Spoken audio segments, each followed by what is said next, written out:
Bem-vindos ao Descomplicadamente. Eu sou Fernanda Tomás, assessora de marketing com foco em psicologia, e a minha missão aqui é trazer a visão de uma paciente.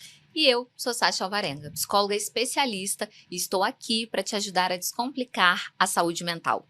Esse podcast tem o apoio da Clínica Foco, Psicoterapia e Educação Continuada, da qual eu faço parte como supervisora clínica. Para saber mais sobre atendimentos, aponte o seu celular para o QR Code aqui na tela e visite o site. E no episódio de hoje, vamos ouvir a história de Nego Xande, um curitibano, cantor e compositor de samba muito conhecido aqui nas rodas do Rio de Janeiro. Vamos saber mais sobre suas experiências com o racismo ao longo da sua vida e os impactos na sua saúde mental. Né, Sácia? Isso mesmo, Fê.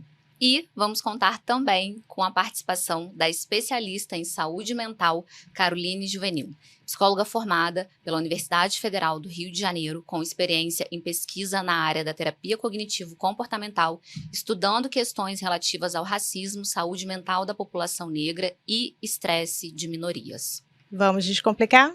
Bem-vindos ao Descomplicadamente. Muito obrigada por vocês toparem essa conversa aqui com a gente. Sejam muito bem-vindos. Bem-vindos. Muito obrigado. Obrigada, meninas. E vamos começar, então? Vamos começar com a tua história. A gente quer saber um pouquinho da tua história, da tua infância. Bem, vamos lá. Primeiro é um prazer, obrigado. Primeiro, e realmente está sendo muito especial. Um momento vai ser bem marcante. Bem, minha história começa... Sou um curitibano, hoje de 43 anos. Minha história começa em Curitiba, nascendo na casa da minha avó. Minha mãe, uma mãe solteira, e que teve uma situação de engravidar sem nenhum tipo de planejamento, com um monte de vergonha, e com um menino também que não teve nem o nome do pai, porque o pai também não se interessou, por várias questões que a gente pode contar daqui a pouquinho aqui, mas que não foi uma infância familiar, feliz, eu não posso reclamar disso. Com meus primos, com a família, tudo que eu aprendi dentro de casa, pouco rua, porque na minha época não dava para ficar muito na rua, até os 5 para 6 anos. Aí depois começa a ficar um pouco mais complexo. Eu não sei se todo mundo é assim, mas eu acho que com a criança negra, e se ela é uma criança negra de subúrbio, periférica, ela já tem que ficar adulta logo que ela vai para a escola. E foi o que aconteceu, isso aconteceu exatamente comigo. E aí quando eu vou para a escola, eu aprendi que eu era negro. Aí me ensinaram que eu era preto. Como é que foi essa situação? Então, foi terrível, porque foi num domingo. Assim, eu não aprendi gradativamente o processo. Eu vivia numa cidade que até então tinha os seus problemas raciais fortíssimos, muito, de colonização extremamente europeia, onde a história do negro foi jogada por debaixo de um papel, porque não era interessante, como muito ainda hoje nesse país se faz. E quando eu vou para a escola, no dia da minha escola, num domingo, a minha mãe comprou todos os meus materiais escolares, colocou numa mesa mais parecida com essa, assim, na ponta da mesa, e a minha avó me sentou, minha avó é uma mulher negra, dona Dirce de Almeida Martins, me sentou e explicou assim, tá vendo aquele material ali? Aquilo ali é seu. Então, se você estragar e sumir alguma coisa, você vai apanhar para você aprender a cuidar, porque a gente não sabe quando a sua mãe vai poder comprar aquilo de novo. Então, eu sabia que aquilo ali era o meu tesouro, era o meu ouro. Então, eu tinha que cuidar daquilo, porque eu sei quanto custou para minha mãe comprar tudo aquilo, para poder entrar numa escola. Escola pública, né? Óbvio. E aí, tá bom. Aí ela falou assim, então, mas tem mais uma coisa. Quando você chegar lá, eles vão te odiar. E aí eu não sabia por quê, óbvio. Aí ela falou assim, por que eles não querem você lá? Eles, na verdade, não querem a gente lá. Mas se você chegar aqui chorando porque aconteceu alguma coisa desse tipo, você vai voltar lá de novo e vai voltar chorando, e assim foi. E até que isso aconteceu. No meu primeiro dia de escola, um menino pegou o meu material, jogou todo ele no chão. Óbvio, o que eu fui fazer? Chorar. Ninguém deu muita bola, as professoras também não nada, porque sempre fica na coisa que é coisa de criança. E eu também não ia saber. Vamos colocar isso há quase 40 anos atrás, a gente não ia saber. Ninguém falava disso. Mas eu cheguei chorando. Quando eu saí chorando, a minha avó foi me perguntar por que eu tava chorando. E eu contei. E ela simplesmente falou assim, eu não falei que eles iam te odiar? Tá bom, amanhã vai ser igual. E assim vai. E assim foi. E foi assim que eu aprendi que eu era negro. E como é que foi assim, você com 6 anos, ouvir isso da sua avó, que eles iam te odiar, né? Chegar lá na escola, nos primeiros dias de aula, essas coisas acontecendo. Você se lembra, você era muito novinho, mas você se lembra, consegue descrever a emoção que você sentiu naquele momento? Eu lembro de tudo, eu lembro da cara do garoto, eu lembro da roupa que eu tava, eu lembro a cor da escola, eu lembro tudo, a cor da cadeira, eu lembro o que tinha nas paredes, tudo. Porque esse tipo de coisa você nunca mais vai esquecer. Você coloca ele numa caixa, mas esquecer você não vai esquecer. Lembro, a primeira coisa que eu senti foi a vergonha. Eu fiquei extremamente envergonhado. Porque tudo que tinha acontecido menos de 24 horas antes, caiu literalmente não no chão, foi pro chão ali. E eu não soube o que fazer. Porque ninguém vai ensinar uma criança de 6 anos o que ela tem que fazer. Hoje você fala alguma coisa, mas ensinar não. Você não vai ensinar, você não vai aprender que outra pessoa vai ser racista com você, que uma criança da mesma idade vai ser racista com você. Ou que ela vai debochar da sua cara só porque você tem a pele escura. E aí, como você faz? Você tá com o mesmo uniforme que ela, com a mesma roupa, você come a mesma comida que ela. Mas você não é igual a ela. E aí, isso gera um problema. Então, assim, eu sei, a primeira coisa que eu senti foi a vergonha. E essa vergonha me acompanhou por muito tempo. Né? Muito tempo. Tanto que eu falo isso para as pessoas. Mano Brown deixa isso muito claro, né? A escola não é um lugar pra gente, né? A escola é o lugar mais inóspito para uma criança negra periférica viver. Porque aquilo ali não foi feito pra gente. Até hoje não é. Você não tem uma base, você não explica para as professoras hoje, ou para o sistema educacional, de como ela vai tratar uma criança negra. Como que aquilo acontece? Como que aquela criança chega na porta da escola? Qual é o caminho que se percorre até chegar ali? Então, quando você coloca ela na porta da escola, que ela forma, hoje não tem mais isso, mas que ela faz a filinha para entrar na sala, ela não é igual àquelas outras crianças. Nada igual.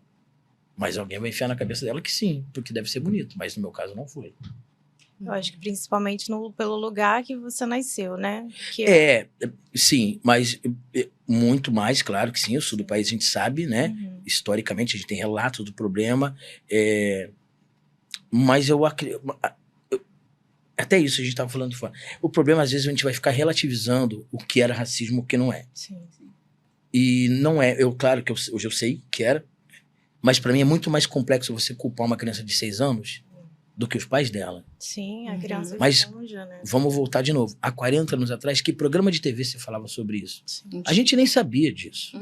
A gente não tinha... Ninguém explicou para nós que o negro tinha o mesmo grau de intelecto, ou até mais do que uma pessoa branca, ou que o negro também tomava banho com o mesmo shampoo que a outra pessoa branca tomava, porque naquela época não tinha nem shampoo específico para nem sabonete para nossa pele. Como você explica? Não tem. É o dia a dia. E o dia a dia, infelizmente, vai te massacrar. Sim. Me conta um episódio que tem acontecido contigo na infância. Eu acho que assim, eu acho que são vários. Eu acho que o problema do meu nascimento... Bem, minha mãe vai assistir isso aqui, mas tá tudo bem tamanho, já melhorei. Já entendi já esse processo. Eu acho que é a questão muito do não registro, né? Do não reconhecimento do meu pai. Eu acho que isso para mim foi o maior problema, e foi um problema que eu consegui resolver com o meu filho. E não foi nem através de mim, foi através da mãe dele. Que a mãe dele deu o meu mesmo nome para ele. Sabe por quê? E ela fala isso no dia que a gente foi registrar o meu filho, simplesmente por ter continuidade. Porque não teria. Então vamos lá. Eu nasci, o meu pai foi na maternidade, por pressão da família dele. E quando ele me viu ao lado da minha mãe, ele falou que eu não era filho dele porque eu nasci com a pele clara. Eu não tenho base científica para explicar isso, mas eu sei que toda criança negra, ou se ela não é tão negra retinta, ela vai nascer clara e a melanina vai vindo durante um processo. Foi o que aconteceu comigo. Só que naquele momento ali já foi a rejeição, né? E eu acho que, e talvez depois de ter conversado um pouquinho com vocês também, eu acho que o meu problema não foi nem a rejeição comigo. Foi a minha mãe ter passado por aquele momento naquela condição. Eu acho que foi mais a isso. Deve ter sido muito sofrido para ela também, né? Porque ela foi taxada da pior espécie possível. E aquilo não era real, né? Não era, não, bem pelo contrário, né? O processo, quem deveria ter sido taxado assim foi o genitor. Mas nunca foi assim, não é assim. A gente sabe que isso não é assim. E aí, isso aconteceu. E quando eu soube, e ninguém me escondeu nada, minha avó sempre me explicou, eu fui criada pela minha avó, isso até os 8 anos, ele morava com ela, minha mãe trabalhava, né? E eu fui criado por ela. Então sempre me explicou aquilo. Sempre foi tudo deixado muito claro de como foi e por que foi. E ali, então, para mim, acho que era um peso que eu, depois quase de 30 anos, eu consegui resolver. Resolver, entre aspas, né? Mas consegui, pelo menos, tirar um pouco do meu coração, mas não tirei dos meus documentos, né? Porque aí isso não é uma escolha, de novo. Não é uma escolha. Tá pronto ali. Tem mais uma coisa que eu não falei para vocês. No meu registro de nascimento está escrito branco. Naquela época, os cartórios, eles recebiam aquela folha de registrar e eles já vinham ticados com a cor branca. Então, existe uma lei hoje que mudou. Então, o que acontece? Quando a criança nasce no hospital, o médico tem que fazer, e aí não é mais o médico, acho que tem um parte de registro, né, de nascido vivo, é feito com a mão, para que isso nunca mais aconteça. Importante, né? Quer falar um pouquinho, Carol, sobre esse forte, resumo né? da infância? Tantas lembranças vindo à mente, mas a primeira coisa que me veio à mente, né, quando eu estava te ouvindo falar, Xande, é a questão do o quanto muitas vezes a gente se racializa por meio da violência, né, quando a gente é uma criança negra. Né? Então, como você mesmo colocou, né, eu fui para a escola, sofri racismo, né, e aí eu comecei a entender que eu era preto. E como os nossos pais, né, especialmente as gerações anteriores, eles aprenderam vivendo. Né? Eles aprenderam ali por meio da vivência. Não tinha nem tanto acesso, nem tanta disseminação de informação quanto a gente tem agora. Então, o que eles faziam para tentar nos proteger era preparar para a violência. Você fala um pouquinho mais perto do microfone. Então, o que eles faziam era preparar para a violência. Então, tem até um nome para isso, né? Que é preparação para vieses. Tem aquela cena que todo mundo conhece, que é do Grey's Anatomy, né? Que é a mãe negra parando com o filho, explicando, né, como é que você fala, né, como você reage perto da polícia. Isso faz parte. A gente precisa. Né? Não ter isso é um problema também, porque você coloca uma criança num cenário em que de fato vai acontecer. Né? Pode acontecer algo muito grave sem nenhuma preparação. Mas quando a gente só vai... Né, com o viés, eu também fui, né, treinada para isso. Isso já produz uma criança ansiosa. Eu acho que o nome perfeito é isso. A gente é treinado. É treinado. Olha, você vai lá, vão te tratar assim, vão te tratar não sai sem documento e tal. Não, se você voltar com alguma coisa dos outros para casa, você vai apanhar, porque, né, o que vão pensar de mim? É isso. Sua mãe tinha isso de... Tem que passar creme e ficar arrumadinho, porque o que vão achar de mim? Cabelo. Unha. Hoje, né, você vê, a gente tem isso, né?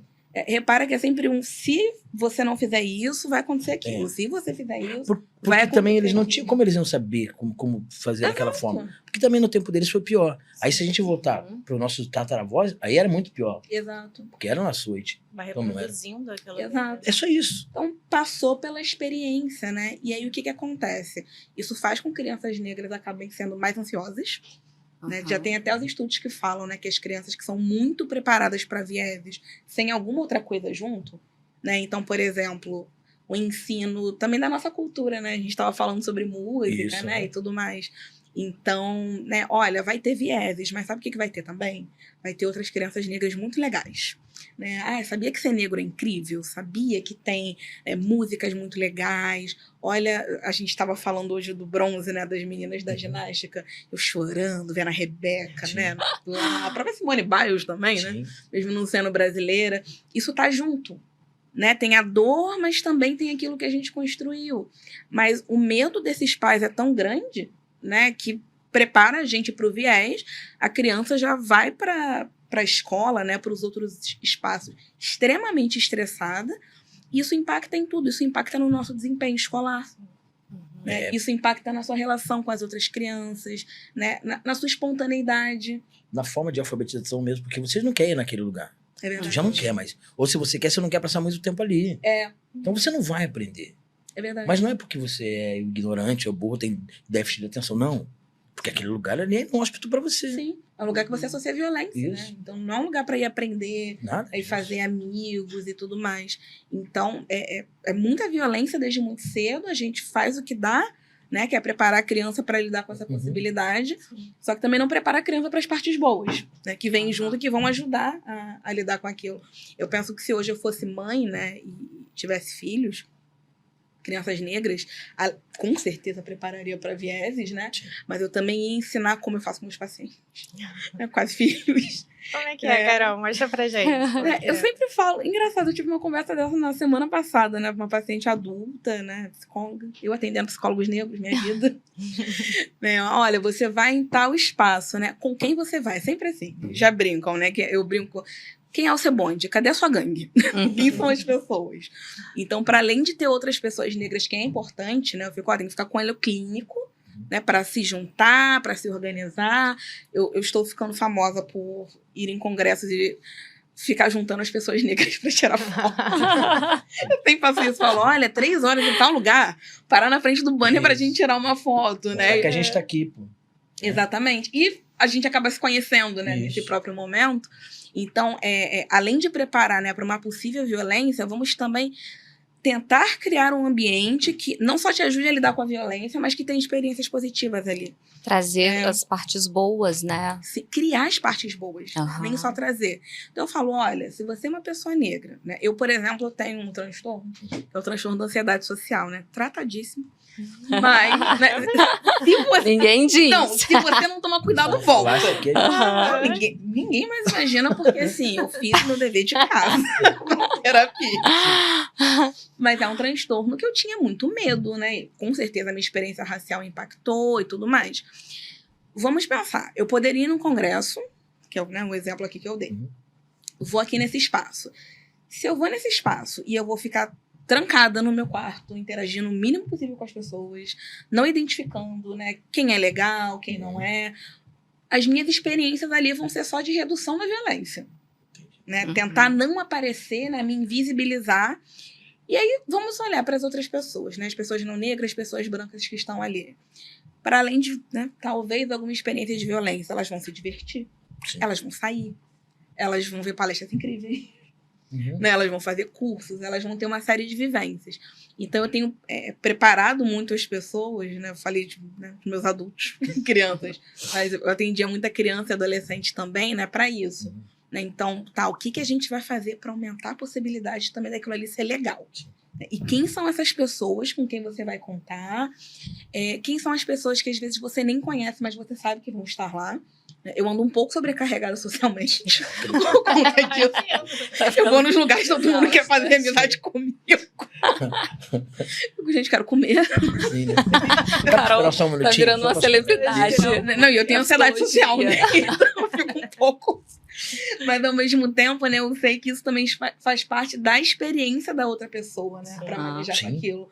Eu converso isso com a minha mãe, né? Eu falo, mãe, hoje em dia, se eu olho pra minha infância, né, nas escolas que eu estudei e tudo mais, eu teria atenção, né, com as crianças com quem eu estava fazendo amizade.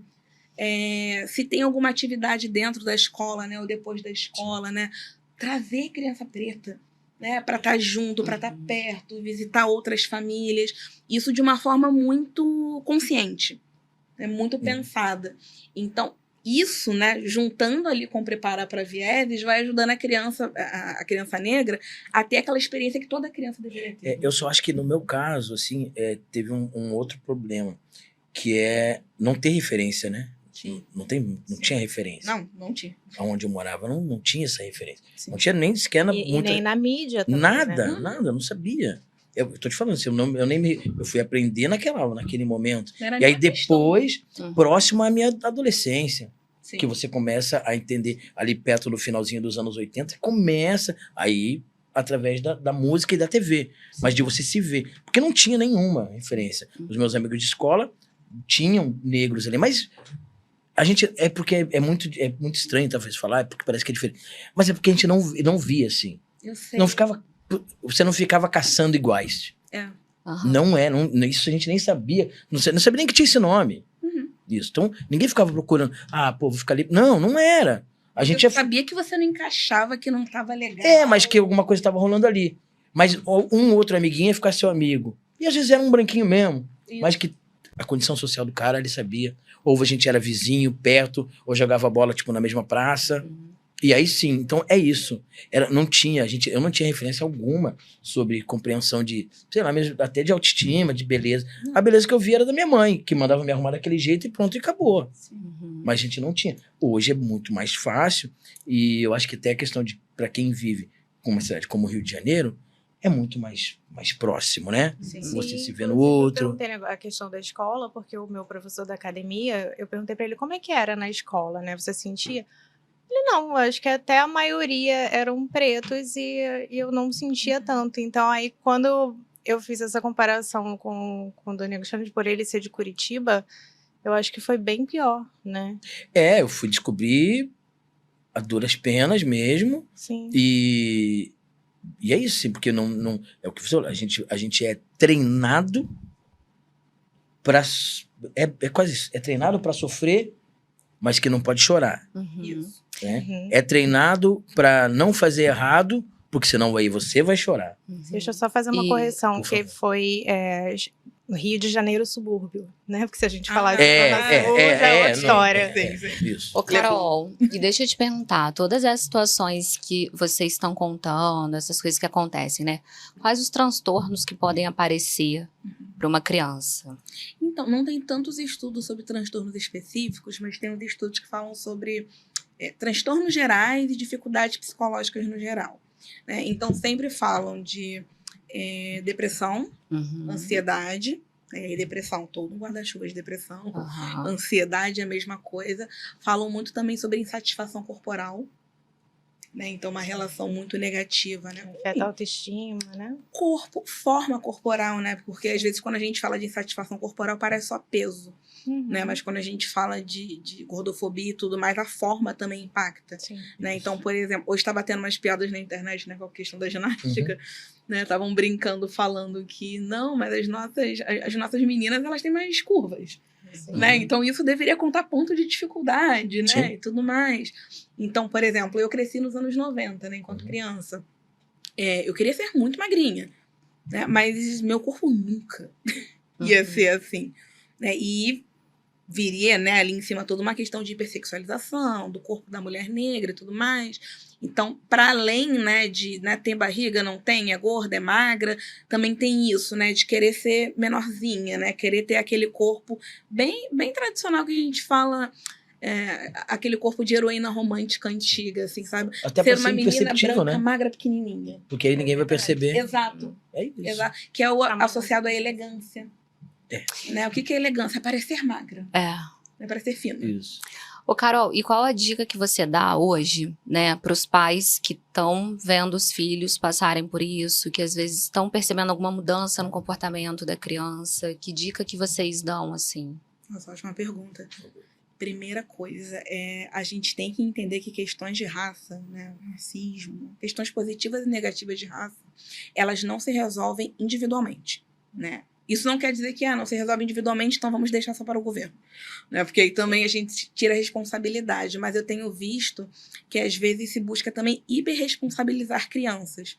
E uma das grandes questões da infância negra é que a gente não tem esse direito à vulnerabilidade. Então, a criança negra, ela, especialmente meninos negros, né? Dificilmente ela é vista como inocente, né? Passível de proteção, né? Sempre aquele discurso do não, mas né, já sabe o que está fazendo, já tem maldade, né? Já tem uma malandragem. São palavras muito associadas. Então, é entender primeiro que é uma criança e que todo um sistema tem que se organizar. E aí, como é que se organiza esse sistema, né? Cada um faz a sua parte. Então, sim, eu vou ensinar, né, o meu filho, minha filha, a lidar com aquela questão.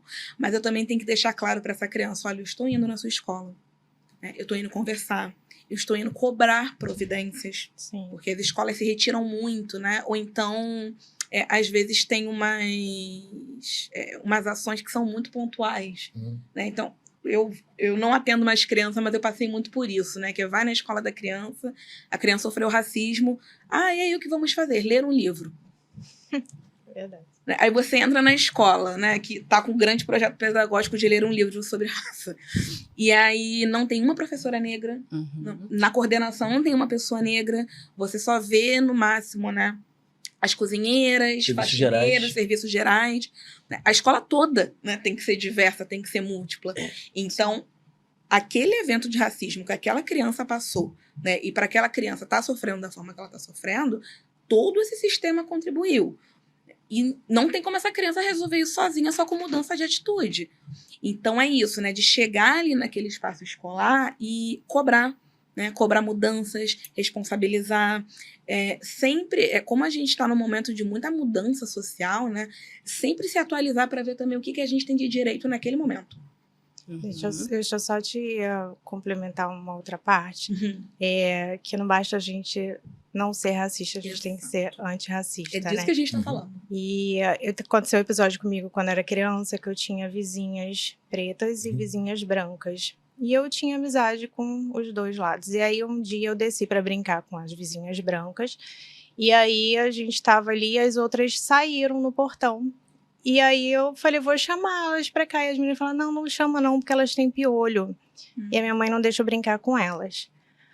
A minha mãe sempre foi muito ligada. E ela chegou na varanda, ela viu a cena bem segregada. Ela me chamou e ela falou, o que tá acontecendo? Por que as meninas estão separadas? Eu falei, não, porque as meninas falaram que elas têm piolho. E aí eu não posso brincar com elas. E a mãe falou, não, isso não existe. Ou você chama elas pra brincar, e se as outras quiserem ir embora, elas vão embora. Ou você vai subir. Então, acho muito importante também que os pais estejam super atentos, né? Porque as crianças acabam sendo esponjas, às vezes, nem dos pais, às vezes, do que elas estão Mas deixa eu vivendo. perguntar, mas e o que a família daquelas meninas que falaram que as outras tinham piolho fizeram, será? Então, elas provavelmente estavam passando isso para elas, né? Eu acho que será que alguém Que corrigiu? Ou será que elas Nunca, vinham porque a própria mãe disse, Exato. né? Só que é isso que a gente fala, assim, é importante ter, por exemplo, sua mãe, que foi uma grande aliada naquele momento, sacou? Mas não é assim, né? Sim, não. Não é assim. Sim. Deveria ser, Deveria óbvio, ser. ainda bem que isso aconteceu. Mas e aí? E aquelas meninas?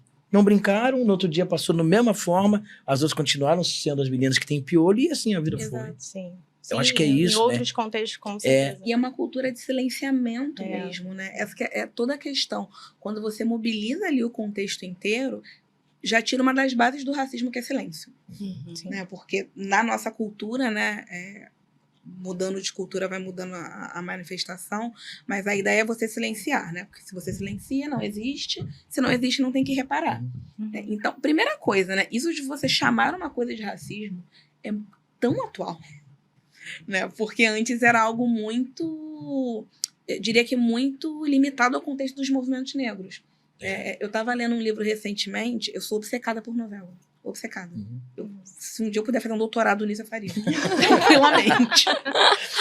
E é um livro chamado A Negação do Brasil. Eu indico que tem até um documentário no YouTube sobre isso, que faz uma análise das novelas. E aí, dentro desse livro, eu não lembro exatamente qual situação, de qual novela, mas teve uma cena racista, né, e tudo mais. E eu já tinha ouvido falarem sobre essa cena, mas eu não sabia o que tinham feito, né, se teve alguma correção e tudo mais. E aí, no livro, o autor vai contando, né, o Joelzito Araújo, sobre a enorme movimentação de vários coletivos negros com carta de repúdio e buscando ali meios jurídicos. Isso, sei lá, início dos anos 90. Eu sei qual é a novela. A novela de Manuel Carlos, eu já vi a cena. Gente. Não foi assim. Essa não? Acho que a menina vai passando, eles vão falando? Não, eu acho. Mas ela nem é. Acho que é do não, Gilberto ela nem Braga, é essa. assim. Acho que não é? Tem sei muito de várias novela. cenas. Se você for Tenho muito pegar, conhecimento. No mínimo foi no Leblon, numa faixa de terra aqui, Não. onde... Eu acho que é a Pátria Minha. Porque é uma cena que é o Tarcísio Meira, que eu lembro da cena, assim, visualmente, que ele humilha um homem negro. Tá. É uma cena muito longa e muito violenta. Senhor. Né? E assim, teoricamente, né, é um personagem que não é agradável, né? Então, dentro dessa cena. Era pra ser uma denúncia. Só tem violência, né? Imagina você em casa assistindo, nossa, acabei meu dia de trabalho, tô vendo uma cena de 5 minutos de violência. E aí todos os movimentos negros, né, são vários, né, se movimentaram, coletivizaram, colocaram ali como demanda, até ter ali uma retratação pública e teve que ter alguma cena, né, ali em que se falasse sobre isso. Então, antes isso ficava muito nesse espaço muito político. Sim. Né? Agora que a gente, né, depois que a gente ganha conhecimento, a gente ganha responsabilidade. Então, agora a gente também fala, né? A gente entende, pode colocar. Então, na hora que você for na escola, né, como a gente está falando de criança, né? Escola ou qualquer outro ambiente, né? Tem que dar nome para as coisas. Né? Uma criança negra, você tem Perfeito. racismo e o que vocês vão fazer? Isso aí. Uhum. E vamos para adolescência? Vamos Saber lá. um pouquinho Vamos lá. como Super legal. foi. Um momento delicioso da vida humana. Vamos lá. E Já tem aí, muitas emoções, né? A pessoa ainda vive. aí, um pouquinho antes, chegando nos meus 8 anos, né? A vida foi encaminhando. A minha mãe se casa, começa a namorar melhor, né? Com um homem branco, descendente de alemão. E aquele momento, pra mim, foi uma maluquice. Porque como que eu não entendia aquilo, né? Eu não entendia aquela cultura, eu não entendia a forma de comer, eu não entendia a forma de falar. Algumas reuniões na casa deles, eles falavam em alemão, e ficava eu e minha mãe numa mesa, sim. Curitiba, anos 80. E aí, a gente ficava não entendendo. Tanto que a minha mãe sempre foi essa mulher maravilhosa, como ainda é. E falava, a próxima vez que eu for, e vocês falarem outra língua na minha frente, eu levanto e vou embora. Por isso, acho que eu também trouxe essa questão de essa obrigatoriedade da gente falar inglês e termos americanos. Isso me agonia num lugar que mas tá bom, eu entendo que, né, culturalmente a coisa foi para esse lado, mas eu evito ao máximo. Mas por quê? Porque eu sei como é que é aquilo. E você não saber qualquer termo, hoje que seja no idioma europeu, você é execrado. Então vamos lá, eu tinha 8 anos. Se hoje é assim, e não sei o que eu falava, e aí isso foi caminhando, e uma família que meu pai trabalhava, minha mãe também e tal, e eu ficava na escola. E aí teve essa situação da escola também, vou passar aqui dos 8 anos, de que eu sempre fui muito bom de falar e tal, né, desinibido. Parece que é uma maluquice de como eu fui criado, mas isso nunca foi um problema de falar. E aí, na escola, a professora me escolheu para participar da Paixão de Cristo. E como eu sabia todas as falas e sabia falar bem, eu fui escolhido para ser Jesus. Mas aí não era bom, né? Porque aí não tem Jesus preto. Então eu fiquei o recreio inteiro com as crianças xingando de Jesus preto. Caramba. Só que nesse dia eu já não chorava mais.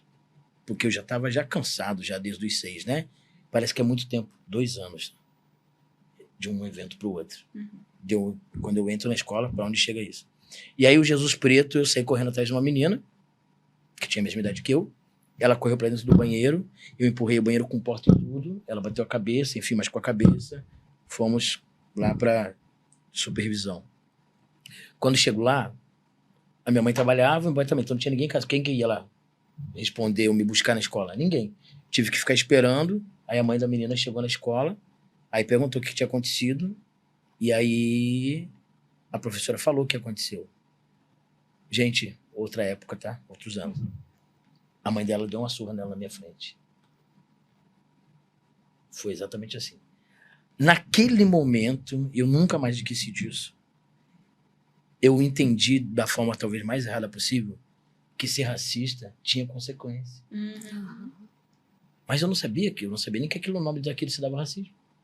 Porque pra mim eles estavam fazendo uma piada porque alguém já viu Jesus preto, gente? Não, né? Não temos. Agora temos aí a galera que tá dando, mas a imagem clássica do louro e de olho azul. Mas é difícil. Naquela época não se tinha. A região que ele nasceu não. E aí foi. E aí vem a questão de querer ter as coisas. Aí no final dos anos 80 já começa a vir a questão do pagode, né? Então a gente tinha mais preto na TV.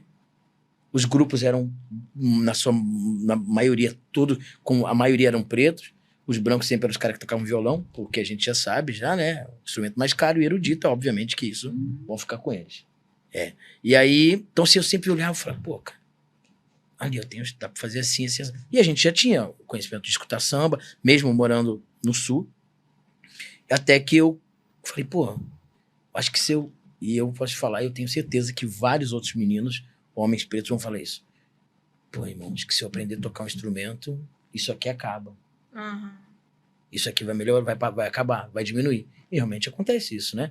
É a galera do violão que toca violão no intervalo, né? Que é o cara mais bonito e tudo mais. Então, né? É esse cara. Então eu falei, pô, é aqui, irmão. Pra parar de ser o Jesus preto, ou pra ser o neguinho, ou qualquer outra coisa, pô, vamos ter que tocar um negócio, porque aí eu vou ficar parecido com aqueles caras que estão na TV.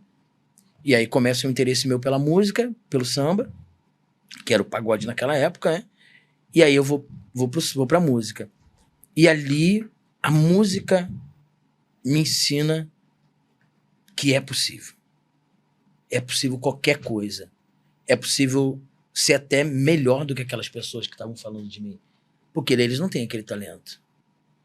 Mas aí também isso vai incomodar. Porque vão diminuir você por causa daquilo. Mas tá bom. Mas isso me salvou. Aí eu vou pra música e com 12 anos de idade, a minha mãe vai numa delegacia e tira uma ordem pra eu poder tocar à noite. Com os caras que eram mais velhos que eu, que moravam próximo à minha casa. E ali é o meu primeiro show que eu recebo o cachê. Eu tinha 12 anos de idade, eu lembro exatamente a roupa, tudo que eu tava. Mas eu era uma criança no meio daqueles caras. Era maravilhoso? Claro que era, porque aí tava num palco e ele era o cara. E é isso que acontece até hoje com vários artistas hoje que tem esse problema da depressão e tudo mais. Porque quando você vai pra casa, quando a gente pega o cachê, e agora tem Uber, mas na minha época não, ou era de carona ou era de ônibus da madrugada. Acabou tudo. E aí quando você sai com o instrumento nas costas, você é o primeiro cara separado pela polícia, porque é de madrugada, tá fazendo o que aqui essa hora, e aí? Então acaba ali. Como que a gente vai ter uma cabeça que preste depois com isso? Então, nenhum momento é assim, é um morde e assopra a todo momento. De 2 em 2 anos é um morde e assopra. E aí você vai tentando melhorar. Mas a música foi uma etapa de salvação, realmente. E aí eu aprendo com a música sobre negritude, aí aprendo que as mulheres brancas começam a achar a gente bonito. Porque aí... Não, porque é assim. Porque é assim que é. Né, Hendrik? E é assim que funciona. E aí a gente vai indo por esses caminhos. E a coisa foi melhorando. Sim. A autoestima vai melhorando. O cabelo é um problema pra gente ainda. Porque todos aqueles grupos tinham cabeça raspada. Porque... Aí isso eu fui saber esse tempo atrás, alguns anos atrás. Porque a gente não era comercialmente interessante na televisão. Não era por causa dos caras da NBA que raspavam a cabeça. Porque esses caras raspavam a cabeça justamente porque suava e tal, por causa do jogo. Mas não, era porque a gente não era interessante. Aquelas figuras não eram interessantes ali na TV. E aí você vai, mas você vai, é tão terrível essa questão que você só vai sabendo isso depois. Sim. Porque, mais uma vez, eu te falo, como em casa, ninguém nos conta isso, ninguém te fala isso. E aí a adolescência passa por esse momento que é a música mesmo. E a música vai me colocando num outro lugar. Ô, Carol, como que esses estressores, eles afetam a adolescência em termos de autoestima, de identidade? Enfim, como é que isso impacta aí no desenvolvimento? Sim. No começo eu fiz uma brincadeira com a adolescência, né? Pior fase do mundo. Para nós, pior ainda, né? Mas exatamente por ser uma fase difícil, né? Na adolescência, a gente tá se entendendo, né? A gente tá testando coisas, né? Tá tentando fazer parte de grupos, tá tentando ser alguém e gostar de si mesmo. E o que acontece? Todos os estressores de minoria, hoje a gente tá falando de racismo, né? Mas a gente poderia estar falando de homofobia, de transfobia, né? De qualquer outro estressor de minoria. O grande problema dele é que eles são crônicos, né? Então, eu, por exemplo, eu posso ter a vida mais protegida do mundo ali na minha adolescência, que o racismo vai bater a porta em algum momento, né? Porque é uma questão, né? As estruturas sociais são muito profundas. Então, o que acontece? O adolescente negro, ele está tentando se desenvolver frente aos estressores que todo adolescente tem, mas esse estressor que é crônico. Tanto que a gente sai da adolescência, mas a gente está aqui no podcast falando do ciclo de vida. Isso. Né? Porque a gente sabe que não vai ter parado depois da adolescência. Então, no racismo especificamente, né, especialmente famílias, só famílias, um grupo social que tem baixa consciência racial, pode fazer com que aquele adolescente internalize as mensagens do racismo. Né? Que mensagens são essas? Principalmente mensagem de inferiorização. Né? Então, o racismo ele passa o tempo todo a mensagem de que você é menos do que os outros e que o que você não é bom o suficiente. Isso é apresentado, né, ou com uma fala direta, ou por um jeito como te tratam, ou por você ver... quando eu era já estava adulta, eu estava bombando aqueles meninos da Capricho, colírios da Capricho. E eu não peguei essa fase, assim, mas os meninos que foram adolescentes negros naquela época falam de como era terrível, assim, porque o cabelo era só aquele cabelo de Justin Bieber. Era a única beleza masculina que tinha, né? Aquele cabelo grandinho, com uma franja aqui. Então, se tem alguma coisa ali, né, no seu fenótipo mesmo, né, como você aparece, como você aparenta, que faz com que seja impossível você atingir qualquer padrão que é visto como belo, atraente, bonito, é porque eu devo ser inferior mesmo. Se você tem a consciência racial ali, né, para te ajudar, né, a consciência racial ela é como uma barreira. A violência vai seguir vindo, mas você pode ter um escudo ou pode não ter. Se eu não tenho, eu começo a entender, não, peraí, então meu cabelo é feio mesmo, é horrível, acho melhor eu alisar, acho melhor raspar, acho melhor eu cortar. Ou então era muito clássico quando eu era adolescente, era o desespero, né, de fazer escova e aí não pode ir na praia, ou então, né, mas tem que ficar bem bonitinha, né, não pode ter nenhum fio ali pendendo e tudo mais. E aí, essa é a grande questão da internalização do racismo, né, o nome é racismo internalizado, é quando eu ouço e sinto e vivo o discurso opressor tantas vezes, de tantas formas, né, de tantas formas diferentes, que eu começo a entender que aquilo ali é verdade. Né? E quando a gente tem a consciência, né, e a consciência, de novo, né, é só preparar para viés, né? É entender, não, essas pessoas é que tem algum problema. Né? Esse discurso está errado e o mundo não é para ser assim e a gente tem que mudar. Quando eu tenho isso ali na frente, eu começo a lutar contra o discurso e contra quem comete a violência.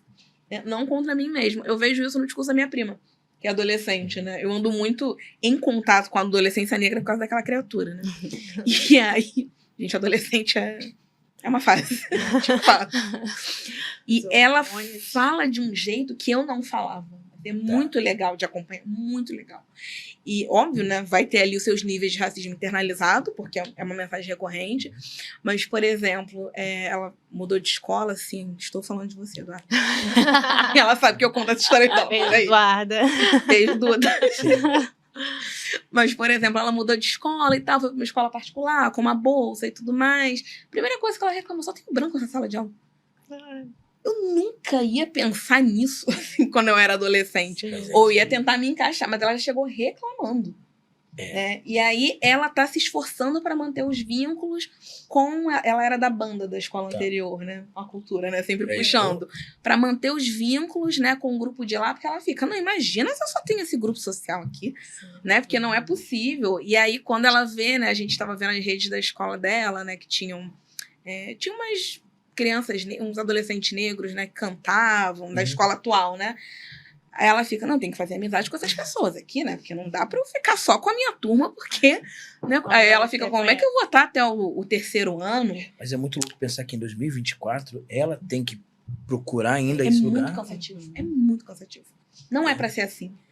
Porque a adolescência já é desafiadora o suficiente, sem você ter que ficar cuidando, né, do seu ambiente. Mas... ela, com certeza, nesse ponto, já está muito mais protegida do que eu estive, ou você esteve. Eu fiz curso de inglês, né, quando eu era adolescente. Eu estudava escola pública, e aí eu fazia curso de inglês. Eu odiava com todas as minhas forças. Eu era muito boa para o meu azar. Porque não me tiravam. Sei, você não queria. Não, eu ia bem, assim, porque eu tinha facilidade com tudo que tem a ver com letras, né, língua e tal. Eu sempre fui bem. E eu detestava. Hoje eu tenho clareza. Eu fico, gente, eu me sentia inferior, eu me sentia diferente. Também tinha questão de classe, né? Então, na minha escola, eu estava mais incluída. No meu curso de inglês, não. Então, eu ficava, ai, minhas roupas não são iguais deles, meu cabelo não é igual deles, eu me sinto esquisita. Eles têm computador, eu não tenho. Eles têm internet, eu não tenho. Eles vão, né, passeio no shopping, eu não passeio. Uma série outra de coisas. realidade, Não era questão da língua, porque você gostava, mas era o ambiente, não gostava, né? não, mas era bom. E qual a... Diabo inglês, gente. Mas tava ali. Muita gente, né? E qual é a importância, Carol, dessa referência, assim, da gente ter essas referências, como você disse, o grupo de pagode, que foi a primeira vez que você começou a ver pessoas parecidas com você na televisão. Qual que é a importância? Bem, no meu caso, foi a minha salvação. Foi de falar assim, pô, se eu fizer igual esse cara, e a gente sabe que lógico que não é assim. Mas, mais uma vez, ninguém te explica que não é assim. Então, se eu fizer exatamente o que esse cara tá fazendo, eu posso ser assim. Acho que você enxerga uma possibilidade, né? E não é uma, é a única, né? Uhum. É a única que te oferece. Porque no meu caso, E na minha época foi ótimo. Naquela época, eu acho que tinha isso também. Assim, ou você ia ser pagodeiro, ou ia ser jogador de futebol. Uhum. Ninguém... Aí falam, mas por que você não quer ser médico? Pô, porque a escola não me ajuda a querer ser médico. Eu não consigo... Negro? Eu não consigo ficar na escola. Cadê a referência, né? Como é que eu vou ficar na faculdade, filho? Sim. Não tem como isso. Mais uma vez eu volto, aquele lugar inóspito não é pra gente. Se eu não tô vendo ninguém, os únicos caras que eu tô vendo igual a mim são essa rapaziada que estão lá na banheira do Gugu, pô, é lá que eu quero estar. Eu não quero ir pra escola. Aí você vai culpar o garoto ou a menina preta que queria ser a menina do netinho. Lógico que você não vai culpar essa criança, porque vocês não deram nada pra gente ter de referência e falar assim, pô, eu queria ser aqui. Uhum. A gente foi descobrir Antônio Pitanga, Tony Tornado agora, Sim. como referência pra gente. Mas esses caras estão fazendo coisa lá, antes da televisão. Mas ninguém contou pra gente. Primeiro que não queriam nem eles lá. E tantos outros nomes que a gente tem hoje, mas é porque hoje a gente sabe o que é referência negra. Naquela tempo ninguém falava isso pra gente, porque não tinha. Primeiro que você falar, mas tem uma pessoa negra, parecia que você estava cometendo um crime. Uhum. Falar isso na televisão. Então como que a gente ia fazer? No meu caso foi isso. Foi ver e reproduzir. Porque aquela cópia ia me tirar daquele lugar. Uhum. Que eu nunca quis estar. Nossa, perfeito. Tudo que ele falou, só que cientificamente. Exatamente. Perfeito. Acabou de descomplicar aqui pra você. Tá vendo aí? Descomplicou. É isso. Tem que existir, assim, porque... E ainda também é complicado, né, pra criança e pro adolescente quando as poucas referências que tinham também não tinham muito a ver com você. Por exemplo, quando eu cresci, enquanto eu cresci, hoje eu tenho mais essa visão, né? Hoje eu vejo que eu era uma criança nerd. Uhum. Isso tá muito claro. Hoje tá redondo, assim. Eu só queria ler no meu quarto. E ficar, né, na minha. Uhum. E aí, quando eu assistia a novela e tudo mais, assim, eu sempre gostava do personagem quietinho de óculos, que, né, parece que não é uma pessoa que chama muita atenção, mas depois você vai ver que é uma pessoa interessante. Não tinha essa referência enquanto pessoa negra, né?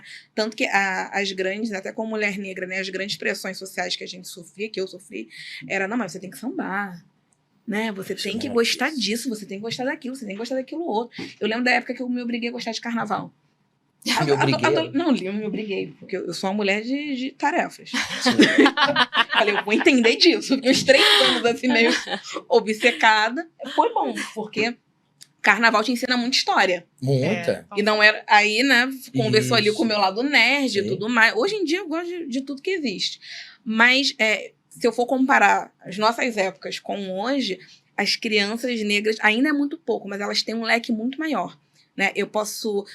se eu quero ser da cultura, eu posso olhar pra Isa, né, e querer ser uma cantora de pop. Eu posso olhar pra Marvel e cantar pagode. Eu posso olhar pra Maju e querer ser jornalista.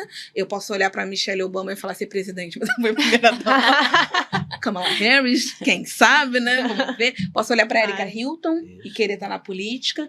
Essas pessoas não existiam.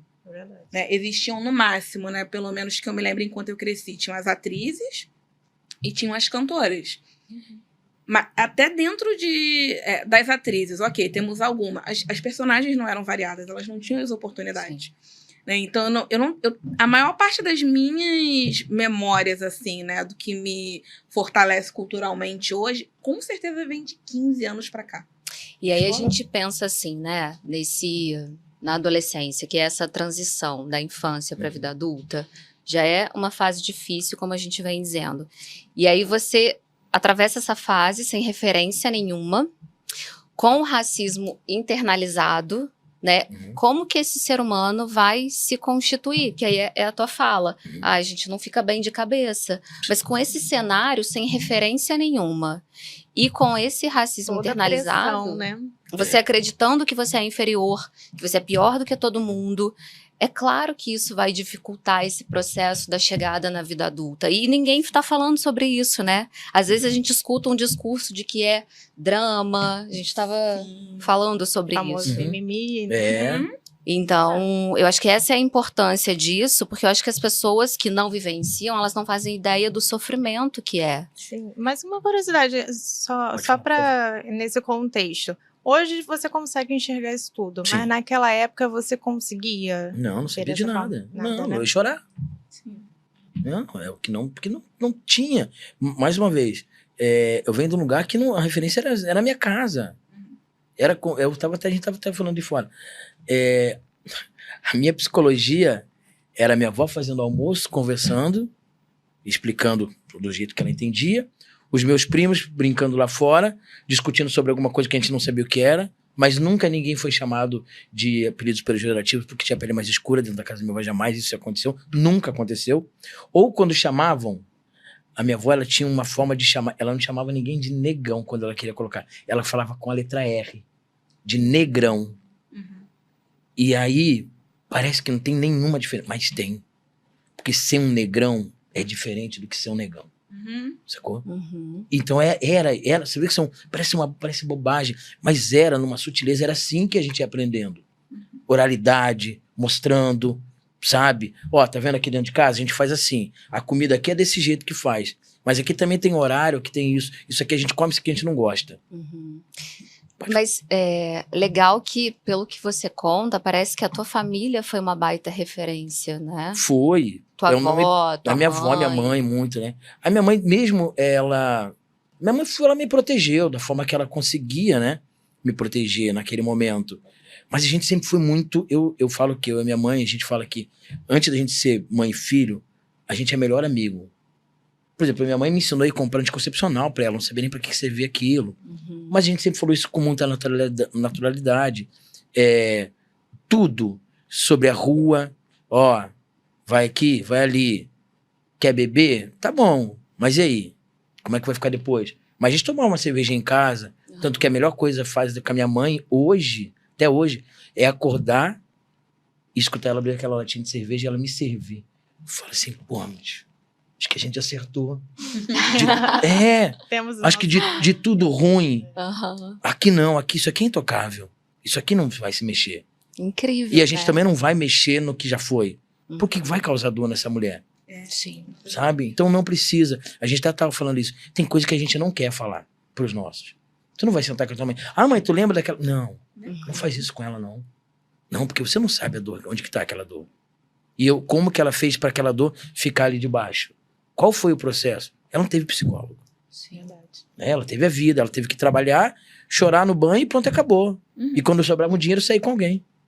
E às vezes tem um olhar, desculpa te interromper. Pode falar, por favor. Que viajando aqui, às vezes uma coisa que é difícil de trabalhar, né? Pra mim que trabalho com questões sociais e com psicologia, é que às vezes o psicólogo clínico, ele fica num certo lugar de arrogância e romantização da nossa profissão, como se fosse a pílula para todas as questões do mundo. Sim. Se todo mundo tivesse acesso. É que nem ele falou, não, deixa eu chegar aqui nessa pessoa que está com suas defesas, que viveu muito bem, né, dentro das possibilidades, que vem de um outro contexto de época, de raça, de tempo, de classe, de até localização geográfica, né, de local. Não, porque é muito importante a gente falar dos nossos sentimentos. Fala aí pra mim. Não. Né? Vocês não têm vínculo, isso não é uma terapia. Terapia não é a única coisa que ajuda pessoas, né? E a nossa população, a gente sobreviveu pelo meio do coletivo. Não é à toa que a gente faz amizade muito fácil. A gente chegou aqui, a gente estava falando da nossa vida inteira em 5 minutos. Tem a ver, né? Sim, com a nossa personalidade, Lógico, mas não é um fenômeno nosso. Definitivamente não é. Falo que nos bastidores da psicologia negra acontecem as amizades mais profundas em 5 minutos. Né? As pessoas se movimentam, vocês não têm noção, o tempo inteiro. Alguém passa por alguma coisa, 20 pessoas estão sabendo, do nada tem a pessoa Z, que nunca te viu, tá sabendo, tá te mandando uma mensagem, te ajudando e tal. E tá tudo acontecendo. Vai trocar com você e às vezes vai te trazer não é resposta, porque não é isso também. Não é esse o parâmetro. Mas às vezes ela vai te trazer uma forma de você comparar e falar assim, pô, mas ela entendeu. A tua amiga às vezes só foi só uma forma de passagem ali daquela história. Mas é isso, porque a gente vai tentar grudar um no outro para que aquilo funcione. E é automático, é muito rápido, assim. Tanto que você vê que não é só das personalidades, né? Claro que quem é mais sociável vai fazer isso com mais facilidade. Mas você vê que é um aprendizado coletivo, assim. A gente se pensa... A gente só se pensa em grupo, O que, né? doutora, também eu acho que isso não pode romantizar isso, não. Porque Sim. se a gente vai Sim, é uma buscar forma de proteção os próximos, até, né?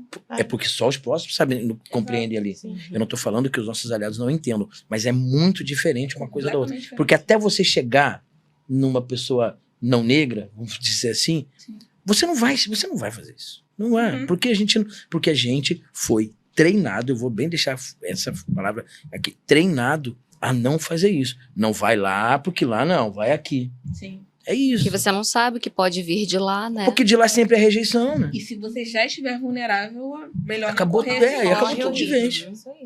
Mas eu acho que isso que vocês estão falando explica muito para quem está assistindo a gente a importância de vocês estarem juntos nesse contexto atual que a gente vive. E não é essa ideia, eu não quero me misturar com quem é branco. Não, não é isso. Não é. É porque vocês encontraram uma forma de se proteger e de se ajudar dentro de uma sociedade que não faz isso. Sim, que é natural, Né? né? Não é uma E a forma gente de- entende que se não tiver isso, a gente não sobrevive. E é por isso que toda conquista é coletiva. Aham. Né? Recentemente, não estou me auto-enaltecendo, apesar de eu ter esse direito, eu passei Aham. no mestrado. Ai! É isso. Eu confesso que eu não dou essa moral toda pra academia. E a gente Mas é sabe- bom, Carol. Bacana. É bom Só você ter assim passado. assim que Incrível. eu passei, além de eu ter mandado mensagem pra todo mundo, mãe, vote, não sei o quê. Mas a segunda coisa que eu pensei foi, tá, eu tenho que contar isso em público, eu tenho que escrever um pouco, e eu tenho que conversar com meus colegas e alunos que têm muito medo de passar por esse processo, porque é muito violento, tá? Todo o meio acadêmico é muito violento com pessoas negras e de minoria. Mas porque eu sabia que, independentemente de eu gostar mais de ficar na minha, eu não ligar muito, né? Eu saber que assim, vai ser legal, mas não diz nada sobre mim. Mas no coletivo, né, a pessoa que eu represento, né, um corpo negro, estar ali representa muito. Uhum. Né? Então eu sentei, não querendo, mas sentei. Aí escrevi sobre a super crise existencial que eu tive nesse momento. Contei do processo, né? Foi um post meio doido. Mas eu falei um pouco, olha, o processo foi assim, assim, assado. Fiquei ansiosa aqui, não fiquei aqui. Os professores me respeitaram muito. Pensem nisso. Olha, se você estiver pensando, né, também em fazer, não pense só, esse professor é legal, essa universidade é legal. Pense em qual lugar você vai passar pelo processo. Dando um caminho mesmo, né? Eu tive uma situação Mapa. com a Cristiana, uma colega psicóloga, durante o processo. E, de novo, eu vou dar esse exemplo mostrando como é coletivo. Não é porque somos pessoas muito fofinhas.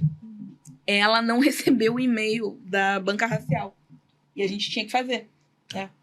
Porque a gente se inscreveu pelas vagas afirmativas. Uhum. E se ela não fosse lá, mesmo que ela passasse pelas vagas afirmativas, não ia valer. Porque ela poderia ser uma pessoa tentando fraudar a cota. E quando eu tava lá, eu fui assinar meu nome, o nome dela vem embaixo do meu. É Caroline Cristiana. Eu tô olhando. Falei, a Cris tá aqui. E aí eu fiquei com isso na cabeça. Sendo que ela é colega, ela não é uma amiga muito próxima. Só que assim, não tinha a ver com proximidade pessoal. É o grupo. Virei lá vários grupos. Gente, alguém tem um número dela e tal. Gente, foi um caos. Assim, eu não tenho palavras pra expressar o que foi aquele dia. A gente hoje já lembra rindo, felizmente, porque ela também passou. Parabéns, Cris. Inclusive. Mas a primeira coisa que eu pensei foi, gente, não vou... outra mulher negra vai entrar aqui, ela não pode perder isso. Eu não vou entrar aqui sozinha. Talvez se eu não fosse negra, eu não teria esse pensamento. É verdade. Não, lógico que você não. Deixa eu entrar, né? Eu que vou na frente. Vai, e nós vai, duas vai. estudamos raça, né? Então ainda poderia ter essa coisa da rivalidade e tudo mais. Primeira coisa que eu pensei. Eu entrei, ela tem que entrar mais 10 e Isso. tudo mais. Só sei que ela foi pra lá, chegou com 2 horas de atraso. E a gente ficou segurando a banca, mas a banca também super disponível, né? Porque eram pessoas negras. Sim. Né? Então, eu lembro que ela chegou muito mexida, né? Muito abalada e tudo mais. Eu falei, calma, todo mundo aqui quer que você entre. Né? As pessoas não querem te tirar daqui, pelo Deve ter sido contrário. muito importante pra Foi um dia ela, horrível, né? mas foi ótimo. Sim. Fortaleceu uma amizade ali muito, muito rápida. Sim. E aí, todo esse movimento que eu tô falando pra vocês de eu tá ali, eu olhar, ver que, né, não tá vacinado, falo com a banca também fica... Uma pessoa tinha ido embora da banca e tinha que estar lá, aí eles convocaram outra. Tudo isso é esse movimento muito automático do coletivo negro. Perfeito. A gente não pensa, né? A gente só vai e faz, porque quando a gente tá ali, a gente entende que é a nossa né, nosso dever social, abrir espaço e trazer o resto. Porque senão você sempre vai ser a única pessoa. Sim. É isso. E ser único é É terrível. horrível. Isso é terrível. E acho que por isso que é tão legal você ter feito esse post, ter contado, porque eu acho que você mostra, caminho. você vira referência Exato. para as pessoas, né? Essa referência que a gente tá dizendo que é tão importante. Sim. Então, você tem que postar as suas conquistas. Olha os comentários depois, que tem vários, assim, tem meus amigos, né? Uhum. Tudo palhaço. Aham. Mas tem muita gente que eu mal conheço, assim, o que eu só vi pelas Sim. redes mesmo, né? Falando, ai, que importante você falar isso. Nossa, como é bom ver uma mulher preta nesse lugar. Pessoas negras, Entendi. né? E porque Aí você com entendeu. certeza, né, aquilo ali era Incrível. importante para elas, Sim. né, pro que elas querem ser, pros movimentos, enfim, que elas desejam. Eu até mandei pros meus alunos assim, gente, então, vim contar para vocês que eu passei. Eles, ai, que legal. Eu falei, não é meu sonho não, mas se for de vocês, vai. Porque se não é meu sonho, rolou. Sim, dá pra ir, né? Vai, que isso aqui Exatamente. vai Dá conseguir pra- Mas também. é por conta disso, né, essa consciência do coletivo, né, cada um faz de um jeitinho. Uhum. Então eu sou muito informal, então vou, chego, falo, Uhum. não penso muito duas vezes, mas é É sobre o que a gente falou de referência, É né? você postar um vídeo seu, né, tocando. É, eu acho que ontem... A carteira, né? eu tava falando disso, né? De quanto foi importante, né? Antes de onde fui lá buscar uma carteira de músico. E o quanto aquilo, eu fiz um post daquilo. Eu vi. E o quanto aquilo foi um story só, porque pra mim não nem imaginei nada. Mas é pelo orgulho de você ser músico, sabe? Ser profissional da música, sabe? Você não é só agora um batedor de tambor da esquina. Uhum. Não, calma Que aqui. já virou referência pra Você não outras é, pessoas. você toca e faz o quê? Mas trabalha com o quê? Não tem esse papo. Sabe? E aí os outros amigos meus postando, poxa, de que maneiro. Eu falei, não, irmão, pergunta pra mim como é que faz pra ir lá tirar também. É isso. Vai lá, irmão. Sabe por quê? Porque depois de 25 anos de contribuição, você pode se aposentar. Isso aqui é uma coisa séria, isso aqui não é só pra gente ficar batendo tambor hoje pra fulano dançar. Não, isso aqui é uma coisa séria. Isso aqui pode mudar a tua vida, assim como tá mudando a minha. Como eu me encontrei em algum lugar que foi feito pra eu não encontrar nada. É isso, então dá pra gente fazer. É muito bonito ver vocês virando referência, de verdade. É maluco, Seu né? Eugênio, mas é o que não tem o que fazer. Acho que eles são muito corajosos. Não, eu penso muito na Glória Maria, assim, Sim. porque a Glória Maria, ela falava um negócio que pra mim finalmente eu me entendi, assim. Porque a Glória Maria falava, assim, que ela foi a primeira em muita coisa, né? Eu fui a primeira em nada, sendo bem sincero. Só tava lá. Aham. Só que ela fala que ela nunca teve isso, assim, de fazer as coisas porque ela queria ser a primeira. É. Ela fazia as coisas que ela queria fazer. E ela falava, e aí, Por consequentemente, coincidência, eu era a primeira. primeira. É isso, eu vi. né? E aí, quando eu vi, eu tava fazendo, e Isso. fazendo, e fazendo. Então, é importante também a gente tirar o peso, porque senão tudo... Se você, a cada respiração sua, pensa que o que você está fazendo é um ato político. E que vai influenciar a pessoa, você nem levanta Sim. de manhã. É isso. Mas depois que você já tá fazendo, né, o que você de fato quer fazer e gosta, né, é importante compartilhar. Sim, porque eu acho que esse virar referência fala muito de um processo de vocês se conhecerem, se aceitarem, não se sentirem mais inferiores, saberem que vocês são pessoas dignas de conquistarem as coisas. E quando você sai daquele lugar ali da inferioridade, se sente uma pessoa capaz de estar recebendo tudo aquilo que você está conquistando, Exato. né? Então, acho que essa é a importância. E aí vai ter que lidar com a ansiedade social Exato. para vir no podcast Gente, contar. Posta, Vai mesmo. sai correndo. É a melhor estratégia. Para de olhar. É mais fácil. Vai lá. É mais fácil. Nego, mas vamos voltar um pouquinho dessa história Fala. de como você chegou no Rio. A gente quer saber essa Então, entrada aí pra vamos vida lá. adulta. O Rio de Janeiro, eu vim a primeira vez, em 2008, pelo processo que estava acontecendo com a questão da música no Sul, e o samba estava sendo engolido por um outro gênero, que dizem que agro é pop e agro é bom. E aí, eu falei que eu não ia daquela mistura, eu não concordava, e como não concordo, gente, façam tudo, mas não mexam no samba. Sabe por quê? Porque a gente não mexe na música de ninguém. Uhum. A gente não vai lá. A gente não acha que precisa colocar um beat em alguma... Não acho nada disso. Não mexam naquilo. Mas tá bom. Eles sempre acham que podem, eles sempre querem fazer e tal. Foram lá e fizeram. E é claro que as casas de shows foram se fechando.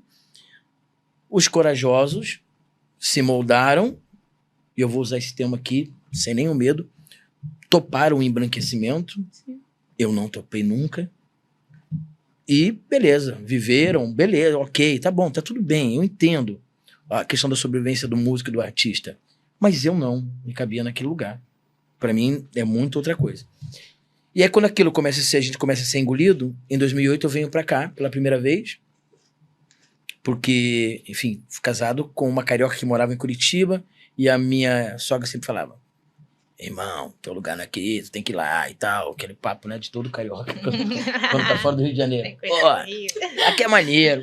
Só E aí- chega, brota aí. Pô. E aí, mas ela tava vendo, além daquele artista ali que tava, e daquele menino que eu era, que tava tentando me encontrar, ainda tentando se encontrar, mas espiritualmente ela viu uma outra coisa em mim que eu precisava, que eu nem sabia que precisava. Beleza. Venho pra cá, de férias, peguei meus 28 dias de férias, fiquei 28 dias aqui, no Rio de Janeiro, dos 30.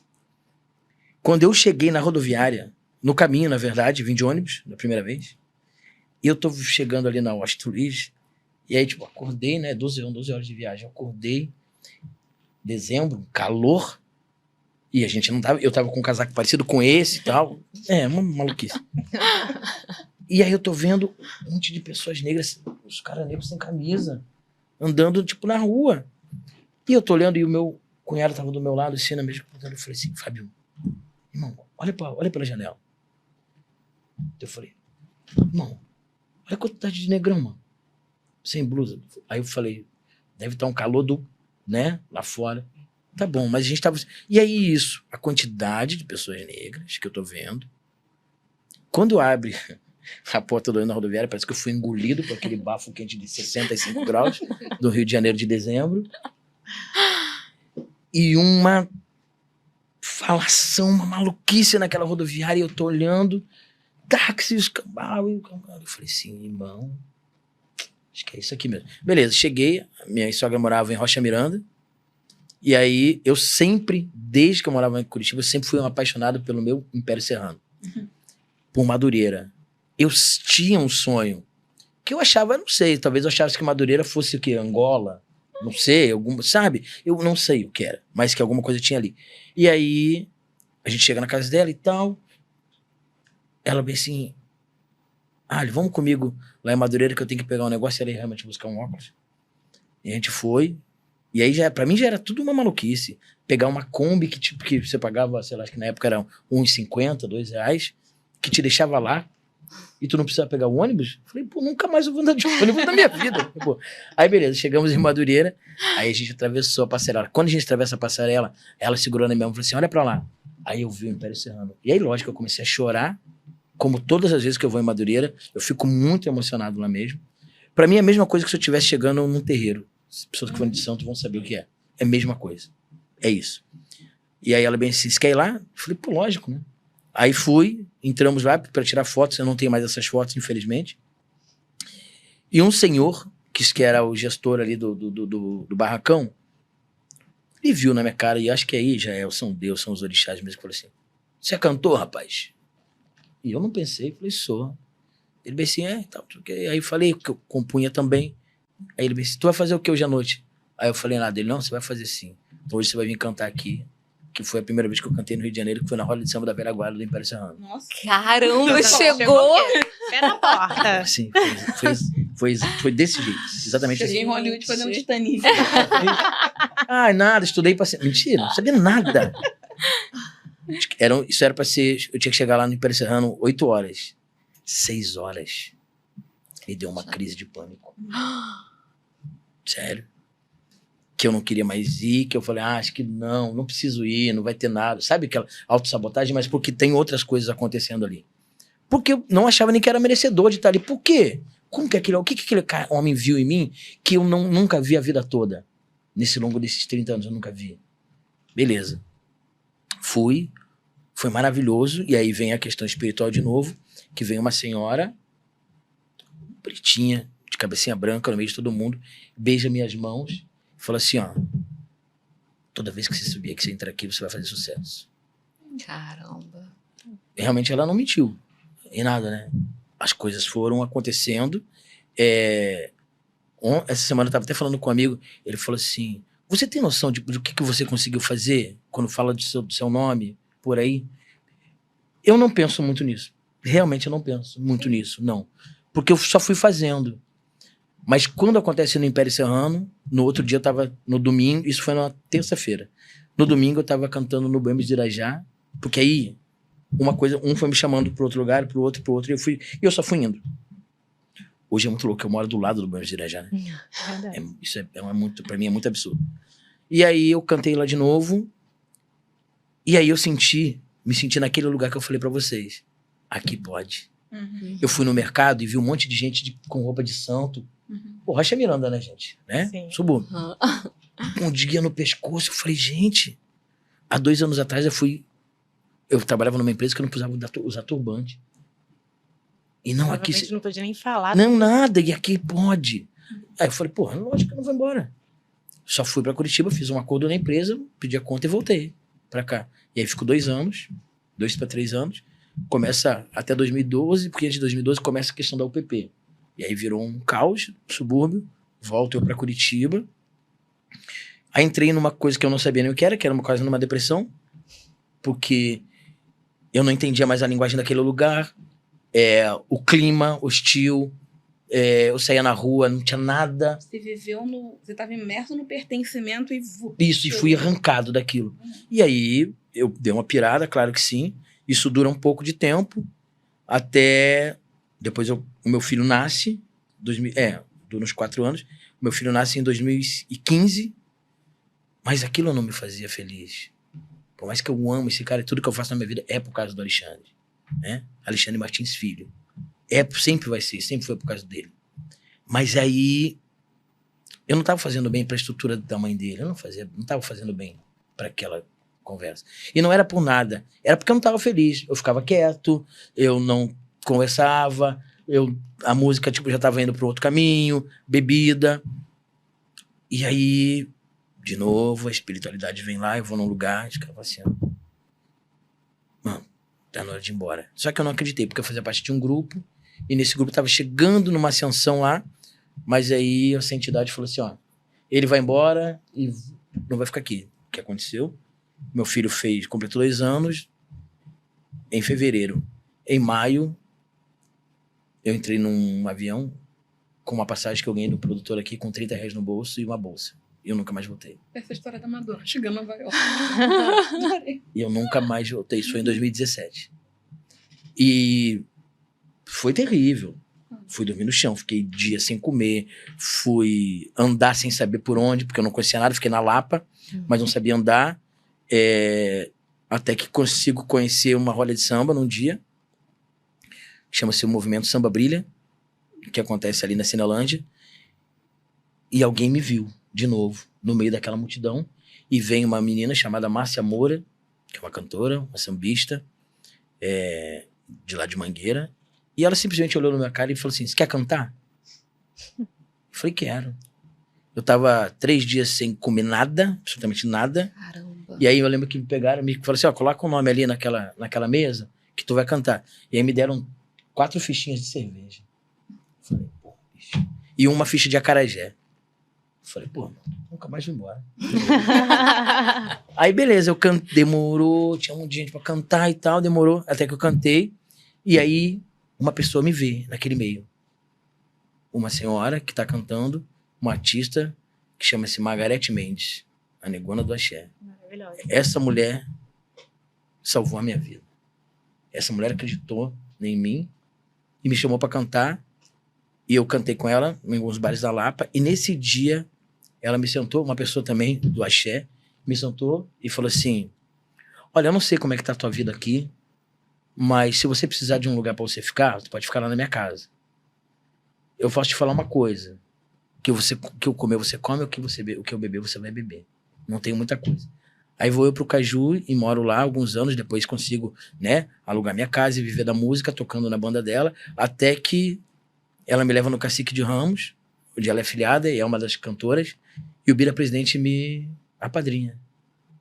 E aí o Nego Xande começa a andar sozinho de novo. É isso. É isso. Tudo. Nossa, é muito, eu não sei nem por onde começar a perguntar pra Carol, meio porque são abalada. muito... Eu também. Mas eu acho que, voltando lá do comecinho do que ele falou, queria que você falasse um pouquinho do privilégio branco, da branquitude. Porque ele falou ali da questão dele, do outro ritmo, ele não quis falar o nome também, não vou falar, Todos que tava, todos sabemos, todos estamos sabendo, mas que a gente sabe que um branco não passaria por isso. Eu acho que primeiro explicar um pouco esse contexto, né? Esse termo, esse conceito. Sim, Descomplicar um pouco isso e falar dos Uhum. impactos. Ok.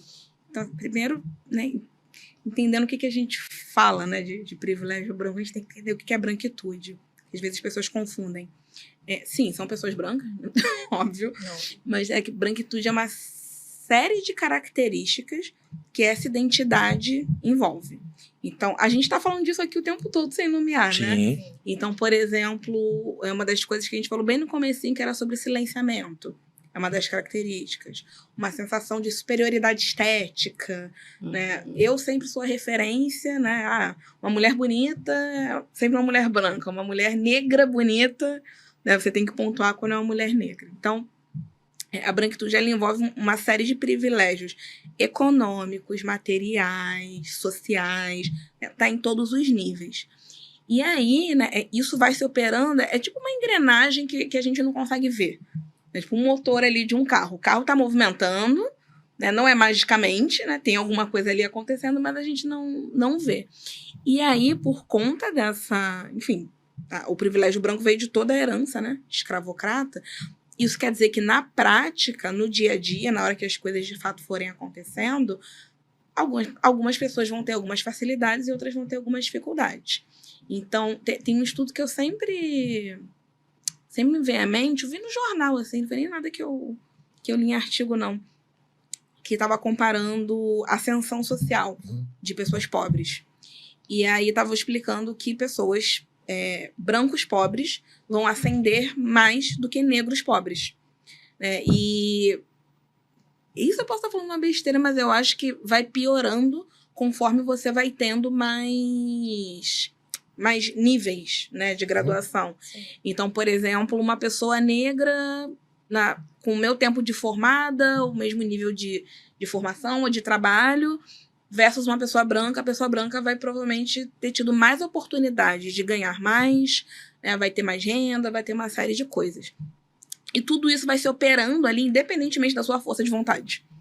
Né? Só vem, só aparece. Então, são oportunidades que te dão, né? Uma forma como as pessoas te enxergam. Então, na sua história, muita coisa eu tava pensando nisso, né? Que tudo que funcionou muito bem conversa com o que a gente falou do coletivo. Sim. Né? Então, né, teve aquela pessoa que olhou para mim e acreditou Que e foi tudo me puxando. mais, Isso aí. né? E só que é um movimento muito intencional, né, dessas pessoas de resistência coletiva, né? Vamos nos cuidar aqui, né, porque você faz parte do que a gente é. E isso também acontece em pessoas brancas. Só que o pacto não é tão claro. Tem até o conceito que é o pacto da branquitude, que é isso. É isso aí. Né? É não falar, não movimentar, não fazer nada, porque as coisas se mantêm. Então, por exemplo, enquanto você estava falando, eu estava lembrando de algumas histórias que eu já li, especialmente, sabe, início de cinema, de música, atores que ficaram famosos. Tem algumas histórias que simplesmente não existem na história social negra. E que pra mim são muito esquisitas, assim, de ler. Então, que agora não tá me vindo à mente, assim, mas é muito clássico de... eu tava lá em tal lugar e falaram, essa menina é bonita, vem aqui, acho que ela seria uma boa modelo. Muito dificilmente isso vai ter acontecido com uma pessoa negra. Nunca, muito mesmo. Se acontecer aquela história, né? 1 em 1 milhão. Né? Músicos, né? Vem aqui, tem essa oportunidade. Você não sabe muita coisa, né? Mas vem. O que acontece? Geralmente, por conta do privilégio branco, você tem muito mais oportunidades. Não vou dar nomes, porque seria terrível isso. Mas a gente vê isso, especialmente entre artistas, né? Sim. E tudo mais. Você vê que tem muito mais oportunidades de você ser muito ruim durante muito tempo. Até ficar bom, que é o que deveria acontecer com todo mundo. É permitido ser muito ruim, Pode né? ser muito ruim. Na música a gente pode falar. Não, né? A gente que é psicóloga, né, Sasha? A gente trabalha isso com os pacientes. Calma, você não precisa ser perfeito, né? Ser perfeccionismo em tudo. Mas a gente aqui vai ter menos chance. É um fato. Todas essas pessoas que te deram a mão, elas eram pretas ou não? Sinceramente. Eu vou te falar. Aqui no Rio, todas. Todas. É Todas. Que é Dona essa Jandira coisa que me do- trouxe de Curitiba pra cá. Uma mulher negra. Uhum. Vai Todas. Essa coisa identificado, do coletivo, né? Do apoio, do grupo. Sempre vai ser, sempre foi. Margarete, não preciso nem falar, né? Márcia Moura, essa que me vê no meio da multidão também. E assim vão indo. Outras pessoas também me ajudaram e foram muito importantes também na minha vida. Não negras, mas sempre tem um dos nossos ali. Sempre. Sempre vão ter. Mesmo que um dos nossos destoe do bonde, mas sempre vai ter um ali. Ele tá olhando pra gente. Ele tá ali. Sempre que vai ter um que vai ser o negro da Casa Grande, vai ter esse cara. Vão ter esses caras. Mas eles estão ali. Talvez com o tempo eles melhorem e vejam que tudo aquilo foi uma tremenda de uma bobagem. Porque até ali eles estavam tentando sobreviver, né? E a pessoa... Racismo internalizado é um tema, né, que passou pela nossa conversa inteira. É muito delicado porque a gente que tem um mínimo de consciência humana, né? Que eu acho que é melhor. Né? A gente entende que a pessoa não tem aquilo ali que faz mal a ela mesma, né? Internalizado por culpa dela. Mas muitas pessoas entendem que isso significa, então, que o negro é responsável pelo próprio racismo. Então, né, que nem ele falou, o negro ali, né, que convive bem ali com o contexto da Casa Branca. A pessoa tá sobrevivendo e ela... Achando que tá privilegiado ali de alguma forma. E ela pegou a mensagem, né, que foi repetida diversas vezes, mas aquilo é prejudicial para aquela pessoa, né? Aquilo tá trazendo efeitos negativos Muito. O tempo todo. Muito. Mas, né, como é que a branquitude se apropria desse discurso, né? Ai, tá vendo? No fundo, é o negro que acha que ele é inferior. Sim. Né? Porque se não fosse assim, né? Todos somos iguais, aí fica, enfim.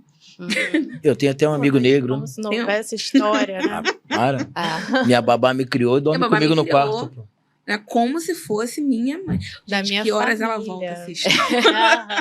E aí? E deixa eu te perguntar uma coisa, dentro disso que a gente tá falando, Xande, como é que foi esse processo de letramento racial pra você? Tá. Primeiro, acho que explicar um pouquinho o que é isso, Por favor. né? Sim, do nada. Você chamada pra coisa séria. Vai. A gente tá adorando ouvir tuas Vamos lá. histórias também. tá O letramento racial é basicamente esse conhecimento sobre como a sociedade se estrutura racialmente. Né? Como são as relações raciais. E aí a gente entende que e uma coisa que é importante, o letramento racial ele não é um conceito para pessoas negras. Sim. Né? Todo mundo tem algum nível de letramento racial, né? Mais baixo ou mais alto. Então, quanto maior o meu nível de letramento racial, né? Sendo eu uma pessoa negra, mais protegida eu tô. Só para contextualizar, hoje você tem essa visão toda da sua história. Sim. Mas nos momentos que ele foi passando. Não, no caos Eu não. tava vivendo, Então, né? No caos, agora não. a gente quer saber em que momento você se deu conta de tudo isso. Vamos lá. Eu realmente. O processo com a gente é difícil, né? Porque é mais tarde, pouca informação, não existia na internet. Livro sequer, sabe? Porque a gente nem sabe, na verdade, porque apagaram todos os nossos livros. As histórias são contadas por escritores brancos, nesse pacto da branquitude de eles serem protagonistas e a gente tá ali de favor, né? Deles nos fazendo um favor. Isso eu fui aprender depois.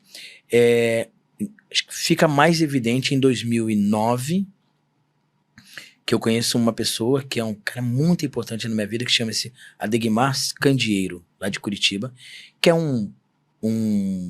ele é um zelador cultural, acho que é esse o nome. E o Candeeiro, ele fazia um trabalho na Universidade Federal do Paraná, com rodas de conversas e samba de roda de tambor. Então ele tinha esse espaço, que era simplesmente para isso aqui, ó. Tinha um monte de tambor numa sala, você sentava e começava a conversar. E ali saíam, lógico que ia sair. Vamos cantar um negócio? Então vamos. Pá, todo mundo... E aí, só que lá, aí eu fui, lógico que antes disso, hoje eu escutei a entrevista e ele falou realmente isso mesmo. Assim, né, o Mano Brown foi o nosso professor, né? O Mano Brown foi o pai de uma galera. E o Racionais também. Primeiro, com o Racionais, eu fui saber quem era o Malcolm X. Eu não sabia quem era o Malcolm X. Que nunca... Isso é um erro, né? Rede Globo, por favor, passa o filme do Malcolm X alguma vez. Pede em 3 horas lá, mas passa esse filme, por favor. Sabemos que vocês estão nos ouvindo. Por favor. E aí eu fui saber que era o Malcolm X. Pô, e aí eu entendi. Eu entendi que eu era muito mais Malcolm X na minha vida. E continuo sendo. Claro, né? Tudo na sua época, mas aí compreendi ele. E aí, gente, vem a religião, né? O candomblé. O candomblé vai te ensinar letramento racial. Porque a primeira coisa que ele vai te ensinar você é filho de um rei ou filha de uma rainha. Você é filho de senhores que foram o rei desse planeta, desse mundo todo e daquela terra. De Obá, de Odum, né? De cada nação. E aí eu entendi que... Opa, então peraí, então vou me informar sobre isso aqui. E aí teve as questões realmente sim das histórias. Outra vez vou falar, na oralidade. Não foram livros. Foram depois. Mas antes disso, nada de livro. Era aqui contado, filme, aí depois os documentários, né? Que era, eu acho que senhora vai... Senhora não, desculpa. A doutora vai saber falar. Tinha muito, não tinha, a internet não era esse acesso tão maravilhoso. Então alguém tinha um DVD e passava pro outro. Irmão, assiste esse aqui, ó. Esse negócio aqui. E assim que ia. Na maioria das vezes, sempre era um irmãozinho branco que conseguia baixar as coisas da internet e mandava pra gente. E aí isso ia passando. Então assim que foi acontecendo. E aí tem a minha questão da composição. Eu sempre tentei, nas músicas que eu escrevo, falar das coisas que eu vivi, das coisas que eu vejo, mas do meu ponto... Eu não tô aqui querendo contar, não, é do meu ponto de vista e da forma que eu vejo as coisas que eu ouvi. Então eu acho que é isso. E ali eu começo a valorizar tudo aquilo que a negritude tem. A cor dos olhos, o cabelo, a forma de dançar, a forma de tocar, o que cozinha, como fala, o que pra muita gente fala que a gente falava errado, em A, em O. Eu lembro que a minha avó tinha uma vizinha que chamou ela a vida toda de Inhadirce. Ela nunca chamou eu de Dona Dirce. E aí eu falava assim, mas de onde que é isso, Inhadirce, Inhadirce? Sabe por quê? Porque isso é da roça. Porque era assim que eles falavam. Ué, mas aí os brancos falam no outro tema, mas aí não tá errado. Então foi ali. Isso eu fui compreendendo. Então isso aqui não tá errado. E aí foi mais ou menos dessa forma que eu fui me colocando e descobrindo o letramento e ali também, naquele momento, entendendo que o que era racismo, o que eu podia permitir e o que eu jamais vou permitir de novo. Conhecendo a tua história, né? Porque aí eu vou me ouvindo também, não é? Eu vou me ouvindo. Opa, isso aqui... não, pô, mas isso aqui foi racismo? Aí você vai construindo. E aí, a partir do momento que você aprende que aquele momento foi racismo, daqui pra frente não acontece mais. Não tô nem falando de questão da denúncia, porque isso pra gente é um outro fator. A gente não vai perder isso. A gente vai reclamar, a gente pode denunciar. Mas a gente falou isso aqui em off. Se a gente for reclamar todo dia sobre racismo, a gente não vai sair da delegacia. Ou a gente vira chacota sob qualquer olhar. Ô, Carol, você pode falar um pouquinho pra gente sobre a psicologia afirmativa em relação à negritude? A gente tá chegando no final e a gente queria... Tinha muita coisa ainda pra falar, mas a gente sabe que tem que concluir. Tempo está só de séculos de conhecimento dessa questão. Então, né, hoje a gente entende que toda vez que você faz parte de um grupo social que é oprimido, que o orgulho é o caminho. Para mim, a psicologia afirmativa ela é toda baseada em orgulho, né? Quem for pesquisar, né, com certeza vai ter muito psicólogo acessando isso, vai ver que se você pesquisar, né, terapia afirmativa, psicologia afirmativa, quase tudo que você vai encontrar é sobre minorias sexuais e de gênero, né, LGBTQIA+. Ó, falei rápido, mas foi. E aí é o que mais tem, né? O que acontece? Dentro da raça, vão ter muitos autores, ao longo de bastante tempo, de áreas teóricas muito diferentes, mas se a gente olhar na prática, assim, as principais orientações, é muito semelhante, né, ao que se orienta na psicologia afirmativa. Que é basicamente, né, que a Neuza Santos, que foi uma psicanalista negra brasileira, né, ela cunhou essa expressão muito bonita que é o tornar-se negro. E sempre é importante referenciar a psicanálise, que foi a primeira, né, em psicologia aqui no Brasil a falar das questões de saúde mental da população negra. Antes só se falava da questão mais econômica, né, simbólica, e não tanto, né, do que se passava dentro da gente. E o que a Neuza concluiu, né, foi que né, eu nunca não vou ser negro. Eu posso ter aquelas pequenas barganhas, né? Então, abandona o seu cabelo, abandona a sua cultura, abandona os seus amigos, né? Abandona tudo isso aqui que a gente te aceita um pouquinho. Mas isso nunca é real. Você nunca vai deixar. Então, que a melhor forma ali de você buscar a emancipação é você, né, abraçar a sua negritude, né? Que é o tornar-se negro.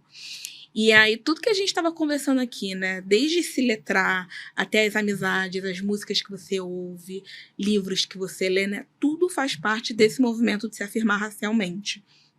E tanto o letramento quanto esse movimento de se afirmar, né? Afirmar isso, né? De se colocar, entender e abraçar aquela identidade que é só colocada como uma coisa ruim, né? Estudar que você... a cultura também? Tudo, né? tudo, né? É por isso que é muito profundo, assim, por isso que, às vezes, né, quando eu atendo, por exemplo, a afirmação vai variar muito de paciente para paciente. É muito engraçado, a nossa história é muito diferente no sentido cultural, muito diferente. Porque, por exemplo, dentro da minha... Eu sempre fui esquisita. Dentro da minha família... Em termos de música, por exemplo, né? Gente, eu só assistia novela mexicana. E era isso. Eu só assistia novela mexicana e eu gostava de música de novela mexicana e música e cinema indiano, enfim, umas coisas muito específicas. Então, se eu estivesse na terapia, por exemplo, e aí todo o trabalho da minha terapeuta fosse voltada, por exemplo, para eu me entender por meio do rap, ia dar muito errado. Porque eu não gosto. Eu gosto de ler, mas eu não gosto de ouvir. Entendi. Eu não gosto de gente falando, né? Eu não gosto de gente cantando, no geral. Então, entendendo, né, dentro da personalidade da Caroline, das coisas que fazem sentido pra Caroline, como afirmá-la racialmente. Né? Então, por exemplo, tem uma psicóloga que eu amo muito, não é à toa que a gente fala o nome das pessoas nominalmente, né? Porque tem um apagamento da nossa história. Importante, né? Que é a Jeane Tavares, que a Jeane, ela... foi uma luz para mim, assim, de olhar ali aquela professora negra de TCC, ela é professora na Bahia, né? Recôncavo Baiano. Eu olhei para ela e falei, nossa, eu tenho que ser mais assim. Eu era mais medrosa, né? Eu via a Jane ali se colocando, apontando coisa. Até hoje ela é muito assim. É muito afirmativa, né? Então, a partir de olhar para a Jane, por exemplo, eu já pensei em quais práticas fariam sentido para eu me afirmar. E aí eu me senti, né, mais forte, mais potente e tudo mais. Então, a gente tem que conhecer a pessoa, né? Não só quem a gente está atendendo. Porque eu afirmo minha prima, você afirma seu filho, né? Todo mundo vai se afirmando. Mas dentro do contexto daquela pessoa, né, o que pode fazer com que ela sinta mais orgulho, né, do grupo racial? E aí, quando eu falo grupo racial, tem a cultura, né, como a Fernanda tinha colocado. Então, a cultura é muito importante em todos os movimentos afirmativos, porque senão a gente fica o tempo todo falando de coisa teórica, é muito chato, né? E ninguém se identifica. A gente passa... Eu ouço muita música, né? O dia inteiro, fica tocando música naquela casa. Então, né, se é uma coisa ali que faz parte do meu dia, se eu nem tá prestando atenção, né, as cantoras, eu tenho as minhas playlists lá, mulheres negras, não sei mais o quê, negras irritadas, negras empoderadas, negras chorando, eu tenho várias. Então, dentro daquilo ali tá tudo que faz sentido para mim, né? Então, ali é uma coisa mais pelo grupo social. Mas, por exemplo, você pode se afirmar também relendo a história da sua própria família. Isso é muito importante. Né? Porque a gente tem essa tendência também, quando você tem muito racismo internalizado, né?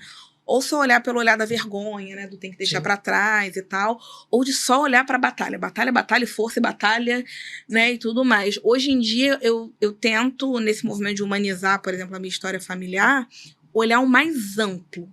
Né? Então, eu tava conversando isso com a minha mãe. Falei, mãe, minha tia é muito ambiciosa. Isso é muito legal. Nunca tinha pensado nisso. Porque pra mim, ambicioso eu tô assistindo a novela Vale Tudo, né? O Marco Aurélio Vale Tudo. É um homem de negócios, CEO. Sim. Eu nunca usei ambiciosa pra falar de uma pessoa boa, que veio de São Gonçalo, né? E construiu a própria carreira. É só trabalhadora, trabalha. Eu sou sensível. Sou muito sensível, né? Eu estava chorando com ginástica mais cedo. A minha priminha que eu tava falando, ela é muito artística. né? Ela é tudo, ela pega pra fazer, ela faz bem, ela aprende instrumento rápido, ela agora cismou que tá escrevendo livro, aí depois é outra coisa. Então, se a gente parar pra pensar, né, parece muito simples, mas na história negra a gente não tem essa riqueza de adjetivos pra falar sobre os nossos. Né? Sempre um exercício diário. Trabalhadora. Sim. E talvez se fosse com Xande, ia buscar um pouco mais a música, a religião, né? Eu acho que sim. É o que eu digo. Pra mim foi minha salvação. Sim. E outra, e aí vem a questão da composição. Se não falaram pra gente, então que seja eu parte dessa construção. Feito. Mas não simplesmente porque fazer, não. Então que eu registre, já que eu sinto isso e que pra mim o fundamento realmente de fazer música e a escrita é pra isso, que é pra deixar um legado mesmo, sabe? Porque tem esse, não é tornar essa referência, porque eu acho que a gente não precisa ser assim, mas é para os outros entenderem que é possível. Que é possível. Falaram para mim há 10 anos atrás que não era possível, né? Eu tô voltando para um lugar hoje, depois de 10 anos, onde eles entenderam que é possível. Então agora eles sabem que dá. Eu ia te perguntar isso, porque as pessoas nesse podcast, elas brigam com a gente e ficam nas coisas da história ali que todo não mundo saíram. Então eu vou te perguntar duas coisas Pode falar. Que eu sei que as pessoas vão querer muito saber. Uma, por que Nego Xande? Ah, tá. Boa pergunta. Outra, fez as pazes com Curitiba. Quero que você... Tá, vamos lá. Bem, primeiro, por que o Nego Xande? O nome é dado nesse momento que eu chego no Rio de Janeiro em 2008. Isso foi dentro de uma casa de santo. Eu escrevi as músicas e eu fiz uma música para uma determinada entidade.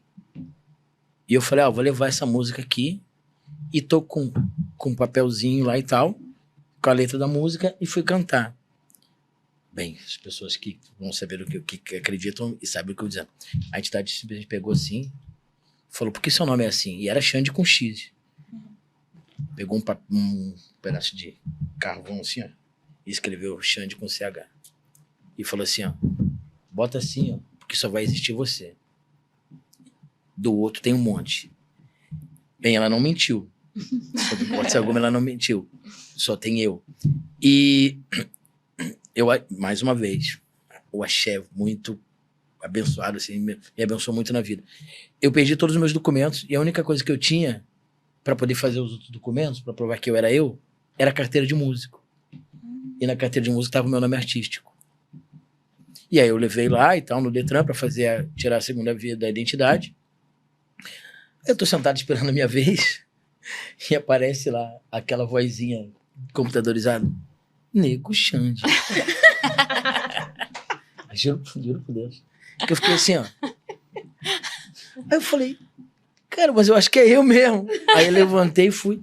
Aí eu falei pra senhora, ela disse assim, você pode conferir, tem que assinar, né, e tal, né? Eu falei, mas por que meu nome tá aqui? Aí tava, como tá, minha identidade até hoje é assim. Na frente está escrito Nego Xande, porque é o nome social que você pode ter, e atrás, Alexandre Martins. Beleza, simplesmente eu amei, por quê? Porque eu tenho questões com meu nome. Mãe, já resolvemos isso.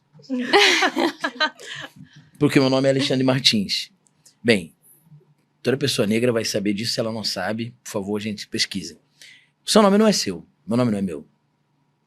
Meu nome foi dado para o meu tataravô, que chegou no Rio de Janeiro, vindo da África, trazido da África, não foi no cruzeiro da MRV, da MSC, perdão. Então, quando ele chega aqui, lá na África ele sabia mexer com cavalos, e ele é comprado por uma família de espanhóis, que tinham aras, criação de cavalos no Rio Grande do Sul, precisamente em Cruz Alta, com o sobrenome de Martins.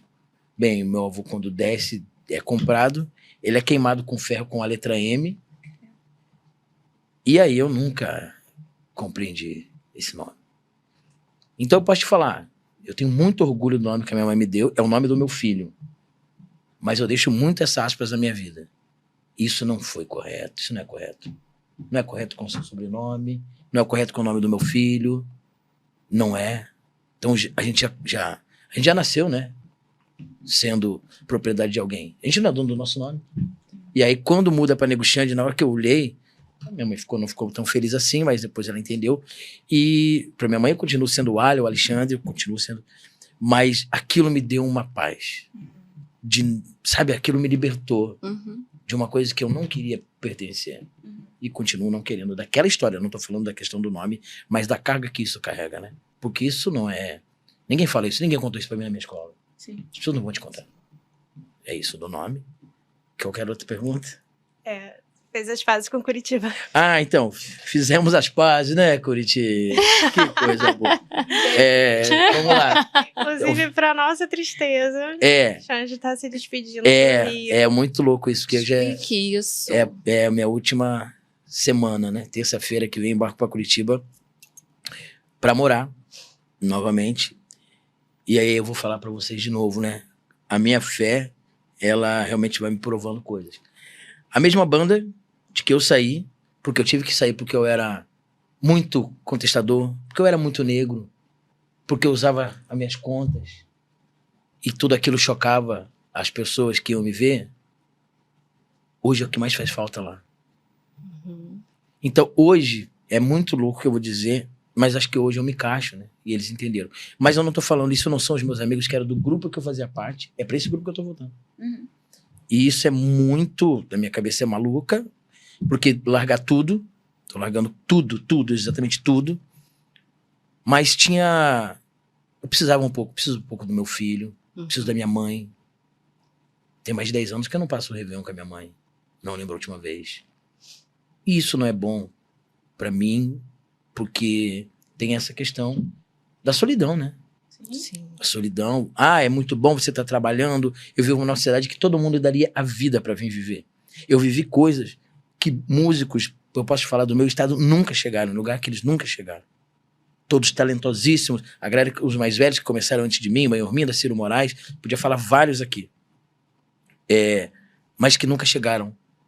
E eu tive essa oportunidade de construir uma história do meu nome. Tive a ajuda de várias pessoas. Flávia, Alexandre, essa jovem aqui, que conseguiu mudar uma coisa que eu nem sabia que podia ter.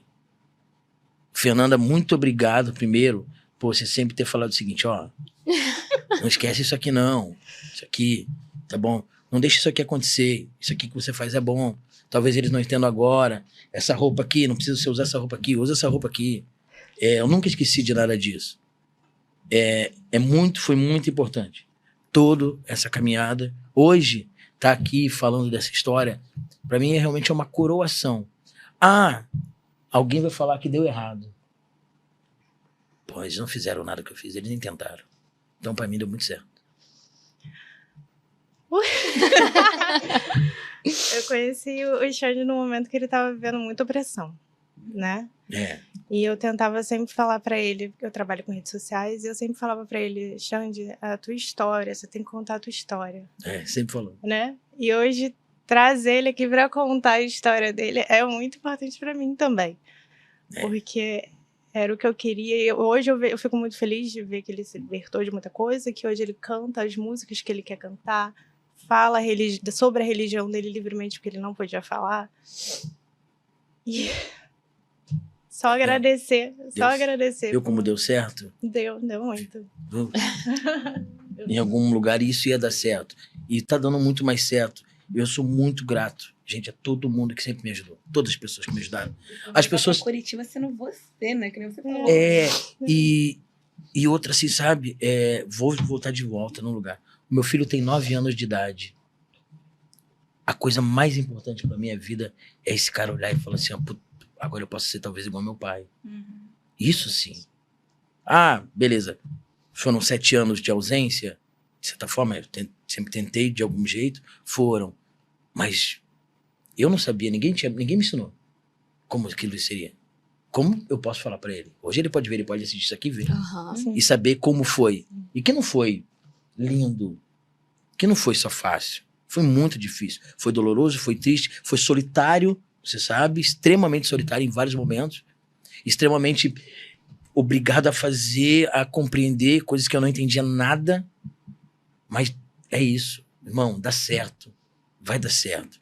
Mas é o que eu falo, se você é um irmãozinho negro, mano, com todo respeito a todo mundo, mano, não precisa se embranquecer pro jogo mudar. Mano, não precisa. A culpa não é tua, como a culpa não foi minha. A culpa não é da doutora, não é de ninguém. Mas a gente não pode aceitar que o jogo tenha que ser daquela forma. Não, não precisa ser. A Fernanda me mostrou isso. Uma pessoa não negra, nada. Sempre falamos sobre isso, sobre os privilégios de Fernanda, tudo. E ela sempre se colocou num lugar, nunca de protagonista. Bem pelo contrário, ela me ajudou. Ela viu uma coisa em mim que nem eu sabia que tinha. Ela viu um Nego Xande que eu não sabia, mas que estava ali. E que hoje canta, graças a Deus, num bar muito bacana aqui no Rio de Janeiro, que conheci muita gente, cantei com boa parte das pessoas que eu sou fã. O Fundo de Quintal, o Cacique de Ramos, como isso aconteceu. Então dá certo, dá pra você fazer, pode pertencer, sabe? Não é mimimi, a gente sabe a dor que tem, mas dá. Com fé, no meu caso, aos meus orixás, e sempre ser grato a todo mundo que te ajudou. Vão te ajudar, irmão, mas saiba também ser merecedor da ajuda de cada um. Gente, Como é que finaliza? muito obrigada Foi incrível. por vocês dividirem a história de vocês, a experiência, né? Acho que isso foi uma aula pra gente entender a dor que é, pra gente, pelo menos as pessoas não dizerem que não existe, é mimimi. Sim. Não é. A gente tá ouvindo de quem passa todos os dias contando como é a dor, né? Então, obrigada pela coragem, por Obrigada. toparem esse bate-papo. Eu acho que vai ajudar todo mundo que passa por isso e todo mundo que precisa assistir para entender como realmente as coisas são. É isso aí. É verdade. Obrigado a vocês, Ai, muito obrigado. obrigada, Obrigado, gente. Fernanda. Obrigada. Obrigado, doutora. Obrigado. Obrigado mesmo. Desculpa se falei demais. Imagina, gente, Mas se eu acho- pudesse a gente ficava Fica aqui 4 muito mais horas. Muito tempo. obrigado. E, gente, procure os psicólogos também. Pra você não ficar com a cabeça zoada aí.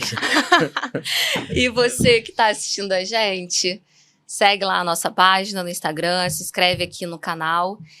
Ajuda a gente, toca o sininho, dá o like pra gente poder fazer mais e mais conteúdos incríveis como esse pra vocês. E a gente se vê no próximo episódio. Obrigada. Obrigada. Obrigada.